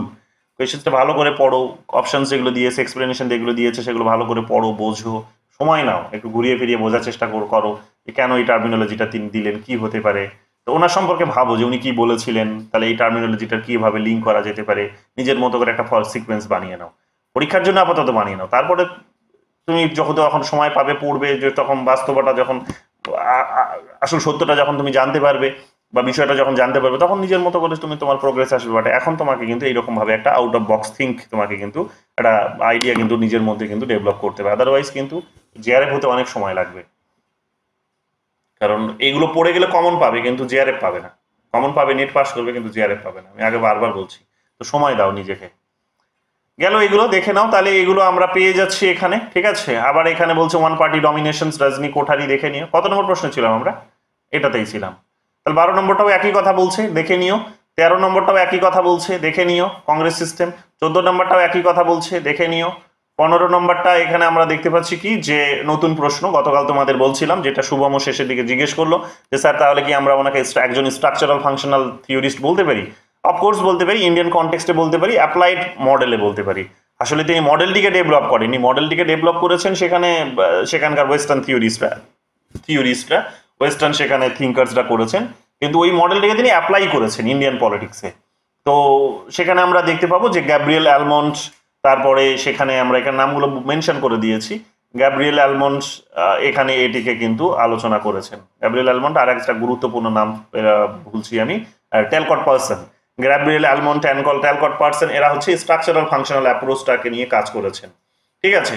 তো এটাকে ডেভেলপ তারা করেছেন, এবং এই মডেলটাকে এখন তিনি কি করেছেন, প্র্যাকটিক্যালি অ্যাপ্লাই করেছেন ইন্ডিয়ান পলিটিক্সের উপরে। তো তিনি এর থিওরিস্ট নন, কাইন্ড অফ বলা যাবে না যে তিনি এটা থিওরিস্ট, বাট বলা যেতে পারে যে তিনি সেটাকে ইন্ডিয়ান পলিটিক্সটাকে বোঝার জন্য যেহেতু অ্যাপ্লাই করেছেন, তো কাজে ইন্ডিয়ান পলিটিক্যাল তিনি সায়েন্টিস্ট হতে পারেন, কিন্তু কখনো থিওরিস্টের পর্যায়ে তিনি কিন্তু আসবেন না। মানে এইটার জন্য, মানে স্ট্রাকচারাল ফাংশনাল অ্যাপ্রোচের থিওরিস্ট তিনি, আমরা এটা বলতে পারি না। তো যাই হোক, তিনি এই মেথডটিকে ব্যবহার করেছিলেন, এই অ্যাপ্রোচটিকে ব্যবহার করেছিলেন ইন্ডিয়ান পলিটিক্সকে বোঝার জন্য। তো কি স্ট্রাকচারাল ফাংশনাল বলতে তাহলে কি বোঝায় যে এখানে স্ট্রাকচার বলতে কতগুলো ইনস্টিটিউশনসকে বোঝানো হয়েছে। তো structure is equal to institution, এটা কিন্তু অলরেডি পরীক্ষায় এসে গেছে, কিন্তু ইউনিট 4 আমি কিছুদিন বাদেই তোমাদের শুরু করব, এই থিঙ্কার ওয়াইজ পড়ানো শেষ হলে সেখানে তোমরা কিন্তু পাবে। সেখানে তোমরা এগুলো পাবে যে অলরেডি এগুলো প্রশ্নটা এসে গেছে যে স্ট্রাকচার বলতে কোনটাকে বোঝানো হয়েছে। তো স্ট্রাকচার ইজ ইকুয়াল টু কতগুলো ইনস্টিটিউশনস, সরকারি যে সমস্ত ইনস্টিটিউশনস গুলো আছে তার যে কাঠামো তৈরি করা হয়েছে, তার যে সেখানে রিক্রুটমেন্ট প্রসেস, তার যে সেখানে মানুষকে সেখানে তার সে যদি কিছু কারাপশনস করছে তাহলে সেভাবে কিভাবে কারাপশন সেখানে জেনারেট হচ্ছে, কারা বারে বারে ক্ষমতায় আসছে সেখানে, কারা সেখানে অ্যাডমিনিস্ট্রেশন উঠে আসছে, কারাই সেখানে বারবার এমএলএ এমপি হচ্ছে, ঠিক আছে। তো বিভিন্ন ইনস্টিটিউশনস গুলোতে যে বা বিচারপতিদেরও কথা বলতে পারো যে কারা সেখানে উঠে আসছে, তার কাঠামোটা কি, তো সেটাকেই তিনি এখানে, মানে তার সিস্টেমটা কি, সেই সিস্টেমটাকেই তিনি এখানে কাঠামো হিসেবে দেখানোর চেষ্টা করছে। এবং ওরা কিভাবে ফাংশনস করছে, তার রেজাল্ট কি বেরিয়ে আসছে, তার আউটপুট কি বেরিয়ে আসছে, সেগুলোকে এখানে ফাংশনস হিসেবে দেখানো হচ্ছে। তো স্ট্রাকচার ইজ ইকুয়াল টু বিভিন্ন ইনস্টিটিউশনস, যেগুলো সরকারি ইনস্টিটিউশন আছে বা প্রাইভেটও হতে পারে। এখনকার দিনে আর প্রাইভেটকে তুমি বাইরে রাখতে পারবে না, তো স্ট্রাকচারের মধ্যে প্রাইভেটও চলে গেছে, কারণ এখন সরকারি সমস্ত ফাংশনস গুলো প্রাইভেটের কন্ট্রোলে চলে গেছে। তো যেহেতু এটা প্রাইভেটের কন্ট্রোলে চলে গেছে, তো এই স্ট্রাকচারের মধ্যে তোমরা আজ প্রাইভেট ইনস্টিটিউশনস গুলোকেও দেখাতে পারো, ঠিক আছে, এক্সটেন্ড করতে পারো তোমরা এগুলো চাইলে। তো এগুলো আমরা দেখতে পাচ্ছি কি যে এগুলো অ্যালমন্ড পাওয়েল এবং হচ্ছে ট্যালকট পার্সনের মতো ব্যক্তি ইয়েদের, সায়েন্টিস্টদের বা থিওরিস্টদের এগুলো কিন্তু ডেভেলপমেন্ট কতগুলো, যেটা তিনি ইন্ডিয়ান পলিটিক্সে অ্যাপ্লাই করেছিলেন। এবং ইন্ডিয়ান পলিটিক্সে যে একটা এক ধরনের যে কংগ্রেস সিস্টেম দেখা যাচ্ছে, ওয়ান পার্টি ডমিনেশন দেখা যাচ্ছে, সেগুলো তিনি কিন্তু এখানে বের করার চেষ্টা করেছিলেন। তো ওই আইডিয়াটিকে সেখানে, মানে বলতে পারো ওটা একটা স্কেল, ভারতের রাজনীতিটাকে বোঝার জন্য এটা একটা স্কেল। তো ওই স্কেলে মাইপে দেখার চেষ্টা করলেন যে এটা এই ধরনের একটা বিষয়, এই হচ্ছে বিষয়। 16 নম্বর প্রশ্ন দেখো, এখানে আবার বলছে ওয়ান পার্টি ডমিনেন্ট সিস্টেম, দেখে নিও, এটা আবার এখানে একই এক্সপ্লেনেশন দিয়েছি। 17 নম্বরে দেখো বলছে নন পার্টি পলিটিক্যাল ফরমেশন, তো এটা একটা নতুন টার্মিনোলজি পাচ্ছি, ভালো করে দেখে নাও। কি বলছে? Who describe social movement and civil society organization যেগুলো সামাজিক আন্দোলন যেগুলো হচ্ছিল এবং নাগরিক যে সমাজের যে সংগঠন যেগুলো আছে সেগুলো তিনি কি বলছেন যে নন পার্টি পলিটিক্যাল ফরমেশন, অর্থাৎ নন পার্টি এরা হচ্ছে কোনো রাজনৈতিক দল নয়, কিন্তু এরা হচ্ছে একদিকে কি করছে যে রাজনৈতিক দলেরই গঠন হতে সাহায্য করছে। তো আমরা জানি যে 1967 পর্যন্ত অ্যাটলিস্ট এটা কিন্তু বলাই যায় যে বিভিন্ন নন পার্টি অর্গানাইজেশন যেগুলো ছিল, সিভিল সোসাইটি অর্গানাইজেশন যেগুলো ছিল, এনজিও যেগুলো ছিল, তারা হয়তো ফাংশনস করতো, কিন্তু তার বেনিফিটটা গিয়ে কে পেতো? বারে বারে কিন্তু কংগ্রেসই পেতো। তো এক প্রকার তারা নন পার্টি হিসেবে ফাংশনস করতো, কিন্তু বেনিফিটটা পেতো কংগ্রেসই। তো এই জিনিসগুলো আমরা এখানে কিন্তু দেখবো, ওই সমস্ত বিষয়গুলো নিয়েই তিনি এখানে চর্চা করেছেন। 18 নম্বর দেখো কি বলছে। 18 নম্বর বলছে, এটা বেনারস হিন্দু ইউনিভার্সিটিতে এসেছে, who gave the concept of one party dominance system? একই প্রশ্ন, রজনী কোঠারি। এবং তোমাদের এটাও বলে দিলাম যে ওয়ান পার্টি ডমিনেন্স সিস্টেম যখনই বলবে তখন কিন্তু তোমাদের মরিস জোনসের নামটাও যেন মাথায় আসে, ঠিক আছে? তো মরিস জোনসই প্রথম হবে, তারপর এটা রজনী কোঠারি হবে। ভালো করে এটা দেখে নিও, ঠিক আছে? তো এখানে রজনী কোঠারিটাকে মোস্ট অ্যাপ্রোপ্রিয়েট ধরেছে এখানে, ঠিক আছে? তো রজনী কোঠারিটাকেও তোমরা যদি এই ধরনের প্রশ্ন আছে তো রজনী কোঠারিটাই করে আসবে। তো এই আর কি, ওটা আমি এক্সপ্লেনেশনটা মরিস জোন পড়াতে গিয়ে আরো বেটারলি তোমাদেরকে বলতে পারবো, ঠিক আছে? দেখো লেটেস্ট কোয়েশ্চেন জুনে এসেছে, নেটে জুনের পরে শিফট 1-এ এসেছে, ঠিক আছে? 2023 সালের questions. Fragmentations in the coalition. তো ফ্র্যাগমেন্টেশনস ইন দ্য কোয়ালিশনস এটা হচ্ছে সুব্রত এটা হচ্ছে প্রণব বর্ধন হবে সম্ভবত, এটা এতে হবে 2, এতে দেখো 2 আছে, হ্যাঁ। ফ্র্যাগমেন্টেশনস ইন দ্য কোয়ালিশন প্রণব বর্ধন, পড়াতে গিয়ে বলবো, আপাতত স্কিপ করছি। এখানে শুধু দেখে নাও, এথনিক পার্টিস কাঞ্চন চন্দ্র বলেছেন যে বিভিন্ন এথনিক গ্রুপস আছে ভারতবর্ষে, তারা বিভিন্ন পলিটিক্যাল পার্টিস ফর্ম করেছে। তো এই সমস্ত বিষয়গুলো নিয়ে এখানে কিন্তু কথা বলেছে, ঠিক আছে? এটা যেহেতু তোমাদের আলাদা করে পড়াবো না, তো এখানে ভালো করে দেখে নাও। যেমন কাঞ্চন চন্দ্রের হচ্ছে একটা কাজ হচ্ছে এথনিক পার্টিজের উপরে, এবং সেখানে তিনি বলার চেষ্টা করছেন এগুলোই যে বিভিন্ন এথনিক গ্রুপস আছে, এথনিক এখানে তারা পার্টিজও তৈরি করেছে, এবং আলটিমেটলি সেগুলোর মধ্যে দিয়ে ইন্ডিয়ান ডেমোক্রেটাইজেশন তার একটা মোবিলাইজেশন হয়েছে, তার একটা বলা যেতে পারে যে ডেভেলপমেন্ট কতগুলো হয়েছে, সেই সমস্ত বিষয়গুলোকে তিনি তুলে ধরেছেন। সেকেন্ড ডমিনেন্ট পার্টি সিস্টেম শব্দটি এখানে তারা দুজন দিয়েছেন, তারা হচ্ছে সুব্রত মিত্র এবং জীবন্তা স্কটলি, এই দুজন এরা এই সেকেন্ড ডমিনেন্ট পার্টি সিস্টেম শব্দটি ব্যবহার করেছেন। সেকেন্ড ডমিনেন্ট পার্টি সিস্টেম বলতে কি বোঝাতে চেয়েছেন তারা? সেকেন্ড ডমিনেন্ট পার্টি সিস্টেম বলতে বোঝাতে চেয়েছেন যারা যে ভারতবর্ষে দীর্ঘদিন ধরে একটা সিঙ্গেল পার্টি ডমিনেশন ছিল, এবং সেটাই ফার্স্ট পার্টি ছিল, মানে এবং সিঙ্গেল পার্টি, এবং সেটা একটাই পার্টি ছিল। কোনটা না? সেটা হচ্ছে মানে একই পার্টি ছিল, একটা বলবো না, একই পার্টি ছিল, সেটা হচ্ছে কংগ্রেস। দীর্ঘদিন ধরে এটা ছিল। এখন তারা বলছে যে নতুন ডেভেলপমেন্ট ইন্ডিয়ান পলিটিক্সে হচ্ছে এটা, যে তাদের যে হেজিমনি, সেই হেজিমনিটাকে চ্যালেঞ্জ করার মতো একটা ক্যাপাসিটি তৈরি হয়ে গেছে একটা সেকেন্ড পার্টি। তো সেকেন্ড একটা পার্টি ডমিনেন্ট পজিশনে উঠে আসছেন। তো সেখানে সেই আগের পার্টিটার ডমিনেশনসটাকে সেখানে ব্রেক করে দিয়ে সে কি করছে, একটা সেকেন্ড পার্টি হিসেবে উঠে আসছে, যে এখন ইন্ডিয়ান পলিটিক্সটাকে ডমিনেট করছে। তো বুঝতেই পারছো যে এটা যখন তিনি বলছেন তখন বিজেপির কথা বলছেন। তো বিজেপির সম্পর্কে এই কথাটি বলতে গিয়ে, বা এই বর্তমান যে অবস্থা রাজনীতির সেটিকে তুলে ধরতে গিয়ে, এরাও যেহেতু একটা ডমিনেন্ট পজিশনে আছে, সেই কথাটি বলতে গিয়ে এরা এই টার্মিনোলজিটি ব্যবহার করেছেন। এবং এটাও বলেছেন যে যখন সিঙ্গেল পার্টি ডমিনেশন ছিল, যখন কংগ্রেসের পিরিয়ড ছিল, কংগ্রেসে যেমন এই সিঙ্গেল পার্টি ডমিনেশন বলতে যখন কংগ্রেসকে বোঝানো হতো এবং একটাই পার্টি ছিল, তখন অপোজিশনস গুলো এক প্রকার বলা যেতে পারে যে খুব একটা গুরুত্বপূর্ণ পজিশনে ছিল না, তারা প্রেশার গ্রুপসের পজিশনে ছিল। কিন্তু এখন একটু ব্যতিক্রম বিষয়টা হচ্ছে যে এখানে অপোজিশন পার্টিস গুলো কিন্তু একটুখানি সিঙ্গেল পার্টি, এই যে সিঙ্গেল ডমিনেশন পার্টি সিস্টেমের পর্যায়ে এসে আমরা দেখতে পাচ্ছি কি, এই ফেজে এসে আমরা দেখতে পাচ্ছি যে অপোজিশনস গুলো ওই প্রেশার গ্রুপসের মতো পর্যায়ে নেই, বরং তারা একটা ডমিনেটিং পজিশনে তারাও আছে, অর্থাৎ তাদেরও একটা কিন্তু বিশেষ গুরুত্ব আছে। তো আগের অপোজিশন পার্টির মতো এখনকার অপোজিশন পার্টি কিন্তু নয়। এখন অন্য একটা পলিটিক্যাল পার্টি ডমিনেশনের পর্যায়ে আসলেও অপোজিশন পার্টিরাও কিন্তু সেখানে একটা বিশেষ গুরুত্ব বহন করছে। তারা কিন্তু ওই প্রেশার গ্রুপসের ভূমিকাটা পালন করছে না, শুধুমাত্র তারা জেনুইনলি তারা কিন্তু একটা অপোজিশন হিসেবে কিন্তু রোল প্লে করছে। তো বুঝতেই পারছো যে এখানে তার মানে শুধু কংগ্রেসকে বোঝানো হচ্ছে না, কংগ্রেসের সাথে আরো অন্যান্য পলিটিক্যাল পার্টিস, এবং তারাও নিজেরা যে একটা জোট করে এখন যেভাবে বারে বারে বিজেপিকে চ্যালেঞ্জ করছে, এবং আমরা দেখতে পাচ্ছি যে বিভিন্ন রাজ্যগুলিতে সরকার যেভাবে পড়ে যাচ্ছে, বিজেপি সরকার আসছে, বিজেপি সরকার পড়ে যাচ্ছে, কিংবা দেখলে যেভাবে একটা বড় কৃষক মুভমেন্টও হয়ে গেল। তো সেই সমস্ত অভিজ্ঞতাগুলোকে আমরা সামনে রেখে আমরা বলতে পারি যে হ্যাঁ, যেটা বলেছেন তিনি সেটা একেবারেই এক প্রকার ঠিকই বলেছেন, এবং বর্তমান দিন পর্যন্ত সেটাকে কিন্তু কন্টিনিউ করানো যেতে পারে। এবং রিসেন্টলি তোমরা দেখলে যে যেভাবে 2024 সালের ইলেকশনে বিজেপির পরাজয় ঘটলো, সেটাও একটা কিন্তু বার্তা দিচ্ছে যে হ্যাঁ, অপোজিশনস একেবারেই দুর্বল নয়, যেটা হয়তো 1967 পর্যন্ত হয়তো ছিল, 1952 থেকে 1967 পর্যন্ত যেটা ছিল সেই রকম অবস্থা অপোজিশনের এখানে নেই, অপোজিশনটা একটা ভালো পজিশনে আছে। তো ওই বিষয়গুলো বোঝাতে চেয়েছে। আর প্রণব বর্ধন কি বলেছেন আমি আর ডিটেলসে এখানে যাচ্ছি না, কারণ আমি ওটা আলাদা করেই তোমাদের পড়াবো। তো এখানে ভালো করে দেখে নাও, বইগুলোর নাম ডিটেলসে দেখে নাও, ধীরে ধীরে এখানে বোঝো, বুঝে বুঝে পড়ো, লিঙ্ক করার চেষ্টা করো, ফর্মুলা তৈরি করার চেষ্টা করো, তাহলেই হবে। 20 নম্বর প্রশ্ন চলে আসো। 20 নম্বর প্রশ্ন বলছে যে who among the following is considered as a major contributor to the study of caste and politics in India. তো মেজর কন্ট্রিবিউটর যদি বলো কাস্ট এবং পলিটিক্স, তাহলে রজনী কোঠারি হবে, তিনি শুরুটা করেছিলেন। কাস্ট নিয়ে বলতে পারো বা পলিটিক্স নিয়ে বলতে পারো, বা স্টেট পলিটিক্সের চর্চাটা ওনার হাত ধরেই প্রথমে ভারতবর্ষের রাজনীতিতে শুরু হচ্ছে। তার আগে বিশেষ করে স্টেট পলিটিক্স নিয়ে বা ওই দেশীয় রাজনীতি নিয়ে চর্চা সেরকমভাবে আমরা কিন্তু দেখতে পাই না। তো তিনি একটা বড় গবেষক, বুঝতেই পারছো যে লন্ডন স্কুল অফ ইকোনমিক্স থেকে পড়াশোনা করেছেন, সেখানে সোসিওলজি, সেখানে পলিটিক্স, সেখানে ইকোনমি, সেই সমস্ত বিষয়গুলো পড়ানো হয়, এবং সেই সমস্ত পড়াশোনা করে এসে তিনি সেখানে তার অ্যাপ্লিকেশনস ইন্ডিয়ান পলিটিক্সে করছেন, এবং ইন্ডিয়ান পলিটিক্সের যে গতি প্রকৃতি সেটা কিন্তু তিনি এখানে একেবারে বলা যেতে পারে যে লিপিবদ্ধ করার চেষ্টা করছেন, তার গতি প্রকৃতিটাকে সেখানে কিন্তু তিনি দেখানোর চেষ্টা করেছেন। আমি তোমাদের এটাও বলেছিলাম যে গতি প্রকৃতি দেখাতে গিয়ে তাকে অনেক অভিযোগও শুনতে হয়েছে, বিশেষ করে 1977-এ যখন তিনি মোরারজি দেশাইকে সমর্থন করছেন বা জনতা পার্টিকে সমর্থন করছেন, তখন আমরা দেখতে পাবো যে তাকে তখন কিন্তু এক প্রকার ওই বলতে পারো আমেরিকার দালাল হিসেবেও কিন্তু কনসিডার করা হতো, আমেরিকার মুখপাত্র হিসেবে কনসিডার করা হতো। কেন? তার কারণ গান্ধীর পলিসিগুলোর মধ্যে অনেক, গান্ধীর পলিসিগুলো কিন্তু ইন্ডিয়া আমেরিকার কিন্তু পছন্দ ছিল না।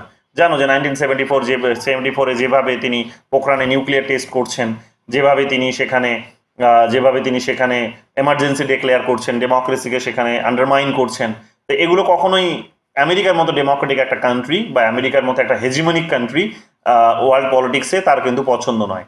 তো সেই কারণে আমরা দেখতে পাবো যে পরবর্তীকালে এখানে এবং এক প্রকার বলতেই পারো যে সেখানে তার পলিসিগুলোর মধ্যে, গান্ধীজির পলিসিগুলোর মধ্যে সোশ্যালিস্ট পলিসি বা তার বাবার যে পলিসি যেগুলো ছিল নেহেরুর পলিসি, তো সেগুলোর মধ্যে লিবারালিজম যেমন ছিল, সোশ্যালিজমও তেমন ছিল। তো সোভিয়েত ইউনিয়নের দিকে ঝুঁকে যাওয়ার প্রবণতাটা বেশি ছিল, সেটাও আমরা জানি।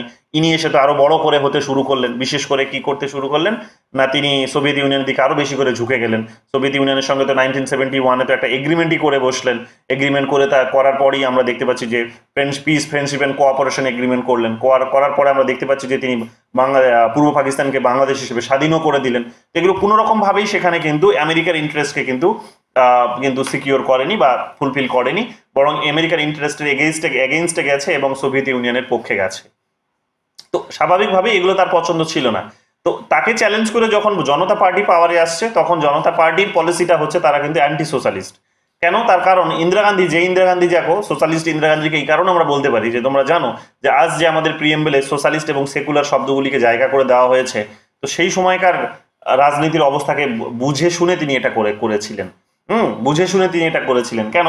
তার অন্যতম কারণ হচ্ছে যে একদিকে তারা হয়তো অপোজিশন পার্টিসগুলো হয়তো বা জনতা পার্টি মার্চ করে যে জনতা পার্টি তৈরি হলো, 5টা পার্টিকে মার্চ করে যে জনতা পার্টি তৈরি হলো, তারা হয়তো সোসাইটির হয়তো ডাইভার্সিটিকে হয়তো সেখানে রিপ্রেজেন্ট করছে, এটা হয়তো স্বাভাবিক সত্য কথা, কিন্তু তাদের পলিসির মধ্যে প্রচন্ড পরিমাণে কিন্তু বলা যেতে পারে যে অ্যান্টি সোশ্যালিস্ট একটা পলিসি ছিল এবং প্রো লিবারেল একটা পলিসি ছিল, অ্যান্টি সোশ্যালিস্ট এবং প্রো লিবারেল পলিসি ছিল, যেটা কিন্তু আমেরিকার সঙ্গে কিন্তু সেটা যায়। এবং আমরা দেখতেও পাচ্ছি, গতকালও তোমাদের বলছিলাম যে তোমাদের আমি বলেছিলাম যে তিনি কিন্তু এখানে আমরা দেখতে পাবো কি তিনি বলছেন যে জনতা পার্টি আমরা দেখতে পাবো কি যে তারা আমেরিকার সঙ্গে কিন্তু আমেরিকা মানে যে ন্যাম, যেটা নন অ্যালাইন মুভমেন্ট ছিল, সেই নন অ্যালাইন মুভমেন্টকে তারা বলেছিল যে জেনুইন ন্যাম হিসেবে তারা এস্টাবলিশ করবে। অলরেডি পরীক্ষায় এসেও গেছে, এটাও তোমরা জানো যে জেনুইন ন্যাম হিসেবে সেটাকে তিনি প্রতিষ্ঠিত করবেন।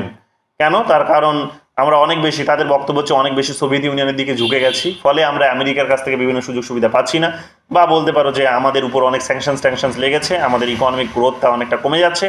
তো সেই কারণে তিনি বলার চেষ্টা করলেন এই জনতা পার্টির আইডিওলজির মধ্যে এটা ছিল যে তারা জেনুইন ন্যাম গড়ে তোলার চেষ্টা করবেন, এবং করতে গিয়ে তাদের বক্তব্য খানিকটা ছিল কিন্তু প্রো আমেরিকা, প্রো লিবারেল ছিল। তো এই সমস্ত বিষয়গুলো আমরা দেখতে পাবো। এবং সেই পলিটিক্যাল পার্টিরই যখন এই ম্যানিফেস্টো কি হবে, ম্যানিফেস্টো বা পলিসি যখন এখানে রজনী কোঠারির মতো এখানে একজন ইন্টেলেকচুয়ালস বসে লিখছেন, তখন স্বাভাবিক বুঝে নাও যে তাকে এই এক প্রকার গালমন্দ তাকে যে হতে হবে সেটা নিয়ে কোনো সন্দেহ নেই। তো তাকে এই গালমন্দও হতে হয়েছিল, যদিও তার মধ্যে আমরা এই অ্যাপ্রোচটাও দেখেছি যে কখনো তার মধ্যে আমরা ওই ব্যক্তিকেন্দ্রিক চিন্তা ভাবনা দেখিনি, তার মধ্যে আমরা কিন্তু অনেকটা বলতে পারো যে একটা থিওরিস্ট কেন্দ্রিক, একটা থিঙ্কার্স কেন্দ্রিক, একটা ইন্টেলেকচুয়াল কেন্দ্রিক চিন্তা ভাবনা দেখেছি। যে যখন চাইনিজ স্টাডিজ নিয়ে পড়াশোনা শুরু করার কথা বলা হলো, চাইনিজ স্টাডিজ নিয়ে গবেষণা হতে শুরু করার বিকল্প ভাবনা এখানে যখন ভাবতে শুরু করলো, যখন ইন্ডিয়ান অন্যান্য আরও তার বিভিন্ন কলিগসরা, বিভিন্ন স্কলার্সরা, তখন আমরা দেখতে পাবো যে তিনি সেই গ্রুপটাকে কিন্তু এই লিবারেল যারা ছিল তারা কিন্তু সমালোচনা করেছে, নিন্দা করেছে, তারা কিন্তু সমালোচনা করেছে। বা মার্কসিস্ট একটা গ্রুপ বিভিন্ন রকমভাবে ইন্টেলেকচুয়ালসদের গড়ে উঠছে দিল্লিতে, দেখবে। তো এগুলো একবার খোলাখুলি ভাবে হয় ওখানে, আমি জেএনইউতে গিয়ে সেগুলো দেখতে পাচ্ছি যে টিচার্সরা সব মুখের উপর বলে দিচ্ছে তিনি বিজেপি করেন, তিনি মানে এখানেও যেমন যাদবপুরেও যেমন এগুলো দেখতে পাবে। যাদবপুরের বাইরে এগুলো আর কেউ মুখ খুলতে দেখতে পাই না আমরা, যাদবপুর বা প্রেসিডেন্সির বাইরে কাউকে কোনো টিচারকে মুখ খুলতে দেখতে পাই না, কারণ এখানে স্টেটের কন্ট্রোলটা অনেক বেশি থাকে, সরকারের কন্ট্রোলটা বেশি থাকে, তো তারা মুখ খোলে না। কিন্তু এই অর্গানাইজেশনসগুলো যেহেতু একটা ইন্টেলেকচুয়ালস, ভাইব্রেন্ট, স্টুডেন্টরাও যেহেতু এখানে অনেক বেশি প্রোটেস্ট করে এই ধরনের বিষয়গুলোকে, যেহেতু তারা প্রফেসররা নিজেই কাল্টিভেট করে, তো এখানে আমরা দেখতে পাবো যে সরাসরি বিজেপি পন্থী টিচার, সেখানে কংগ্রেস পন্থী টিচার, সেখানে মার্কসিস্ট পন্থী টিচার, এই ধরনের টিচাররাও তোমরা দেখবে, এবং তারা একটা গ্রুপ বানিয়ে নিজের মতো করে সেখানে থিঙ্কার, আইডিওলজি, আইডিয়াকে সেখানে কিন্তু তারা কিন্তু প্রমোট করছে। তো জেএনইউতে গেলে তোমরা দেখতে পাবে, বা বিভিন্ন যে আরও সেখানে রিসার্চ ইনস্টিটিউটগুলো আছে সেখানে গেলে তোমরা দেখতে পাবে যে যারা প্রতিষ্ঠা করে রেখেছে তারা কিন্তু এই রকমেরই কতগুলো আইডিওলজিকে সামনে রেখে করেছে, এবং সেটা একেবারে জলের মতো ওপেন, ঠিক আছে, জলের মতো স্বচ্ছ, সেটা তোমরা দেখতে পাবে। তো যাই হোক, এখানে এই পরিস্থিতিতে ওই সময় আমরা দেখতে পাবো যে যখন ওই সময়ে বিভিন্ন মানে মার্কসিস্ট থিঙ্কার্সরা বা মার্কসিস্ট ইন্টেলেকচুয়ালসরা, প্রফেসরসরা, তারা যখন বিভিন্ন বিকল্প কিছু যখন তারা গড়ে তোলার চেষ্টা করছেন, বিকল্প যখন তারা একটা থিঙ্ক ট্যাঙ্ক গড়ে তোলার চেষ্টা করছেন, পলিসি ইনস্টিটিউট গড়ে তোলার চেষ্টা করছেন, তখন আমরা দেখতে পাবো যে লিবারেলসরা সেটার নিন্দা করেছে, সমালোচনা করেছে, এবং সেখানে তারা এক প্রকার এই মানে এই একাডেমিক্সের চর্চাটাকে তারা এক প্রকার ব্যক্তিগত শত্রুতার জায়গাতেও অনেক সময় নিয়ে এসেছে, তাদের মধ্যে ব্যক্তিগত রিলেশনস খারাপ হয়েছে। কিন্তু রজনী কোঠারি সেখানে কিন্তু একটু ব্যতিক্রম ছিলেন। রজনী কোঠারি নিজে আবার সেখানে আমরা দেখতে পাবো কি, যে সেখানে সেই সভাতে তিনি যাচ্ছেন, তিনি সেখানে চিফ গেস্ট হিসেবে সেখানে মানে ইনভিটেশন পাচ্ছেন, সেখানে গিয়ে তিনি তার বক্তব্য পেশ করছেন, সেখানে ওদের সঙ্গে এনার সেখানে ডায়লগ হচ্ছে, ডিবেট হচ্ছে, এবং সেগুলোকে তিনি অ্যাট দ্য এন্ড কিন্তু এটাও বলছেন যে তিনি কিন্তু বিকল্প ভাবনাটিকেও সমর্থন করেন, এবং ধীরে ধীরে এই সমস্ত স্টাডিজগুলো যে ভারতবর্ষে জায়গা পাওয়া উচিত, এবং বিশেষ করে চায়নাকে ছাড়া যে আজকের দিনে ভারতবর্ষের গবেষণা বা ভারতবর্ষের চিন্তা ভাবনা বা পড়াশোনা, এশিয়ার পড়াশোনাটা অনেকটা যে, বা পলিটিক্যাল সায়েন্সের চর্চাটা যে অনেকটা পিছিয়ে থাকবে, সেগুলোও তিনি কিন্তু বলছেন, এবং বলছেন যে এগুলোকেও কিন্তু ইনক্লুড করতে হবে। তো কতটা এখানে দেখো ইনক্লুসিভ একটা আইডিয়াকে তিনি ক্যারি করতেন, যে সেখানে কিন্তু সমস্ত আইডিয়াসগুলোকে ভ্যালুস দেওয়ার কথা বলতেন। তো এই ধরনের একটা ব্যক্তিত্ব তিনি কিন্তু ছিলেন, যেই কারণে কিন্তু আজ এত বড় একটা পার্সোনালিটি হিসেবে বা থিওরিস্ট হিসেবে বা থিঙ্কার্স হিসেবে কিন্তু তিনি উঠে আসতে পেরেছেন। সেই কারণে আমাদের দেখবে এই যে এতগুলো প্রশ্ন দেখতে পাচ্ছ যে রজনী কোঠারি থেকে জিজ্ঞেস করছে, কোথাও গিয়ে তার এই অবদানগুলোর জন্যই মানুষকে তিনি এতটা আকৃষ্ট করতে পেরেছিলেন সেই সময়। দেখো তারপরে 21 নম্বর প্রশ্ন বলছে কাস্ট ইন ইন্ডিয়ান পলিটিক্স, তার একটা বই, বিখ্যাত বই, তো জানো তোমরা, সেই বইয়ে বলছে মেন আর্গুমেন্টটা কি। তো প্রশ্ন বলছে এটা ওয়েস্ট বেঙ্গল স্টেটে 2020 সালে এসেছে। তো মেন আর্গুমেন্ট এই বইয়ের হচ্ছে, তাহলে দেখো এটা যেহেতু ওয়েস্ট বেঙ্গল স্টেটে এই প্রশ্নটা এসেছে, তার মানে এটাও ধরে নাও এইবার হয়তো কাস্ট ইন ইন্ডিয়ান পলিটিক্স জিজ্ঞেস করেছে, আগামী ডিসেম্বরে হয়তো এটা জিজ্ঞেস করতে পারে তার পলিটিক্স ইন ইন্ডিয়ার বইটাতে তার মেন আর্গুমেন্ট কি, তার রিথিঙ্কিং গভর্নমেন্ট বইটা তার আইডিয়া কি, ঠিক আছে, এই সমস্ত বইগুলোর মেন আর্গুমেন্ট কি সেগুলো জিজ্ঞেস করতে পারে।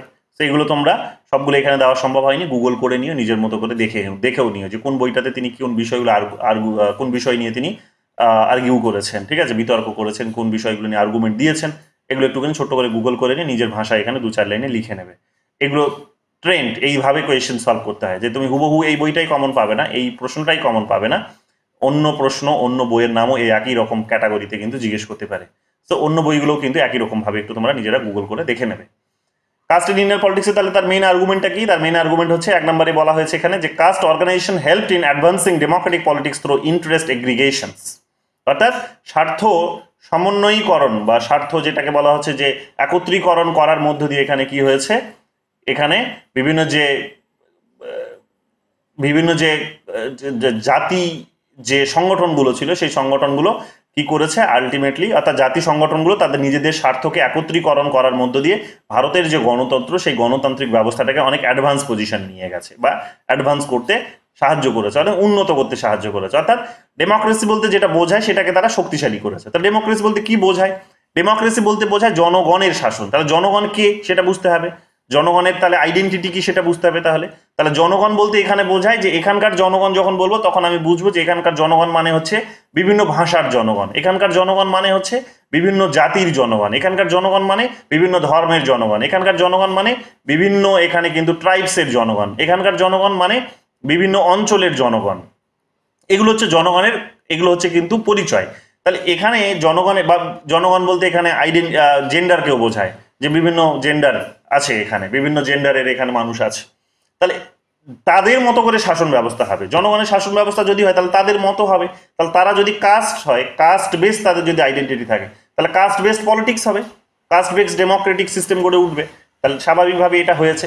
তাহলে তারা যখন নিজেদের কাস্টকে সামনে রেখে যখন রাজনীতি করার চেষ্টা করছে, যে কাস্টকে সামনে রেখে তারা যখন তাদের নিজেদের মানে স্বার্থ সুরক্ষিত করতে চাইছে, তখন তো সেটা একেবারেই ইন্ডিয়ান ডেমোক্রেসির সঙ্গে একেবারেই বলতে মানানসই বলতে পারো একটা, যে একটা সিস্টেম, ডেমোক্রেটিক সিস্টেম। কেন?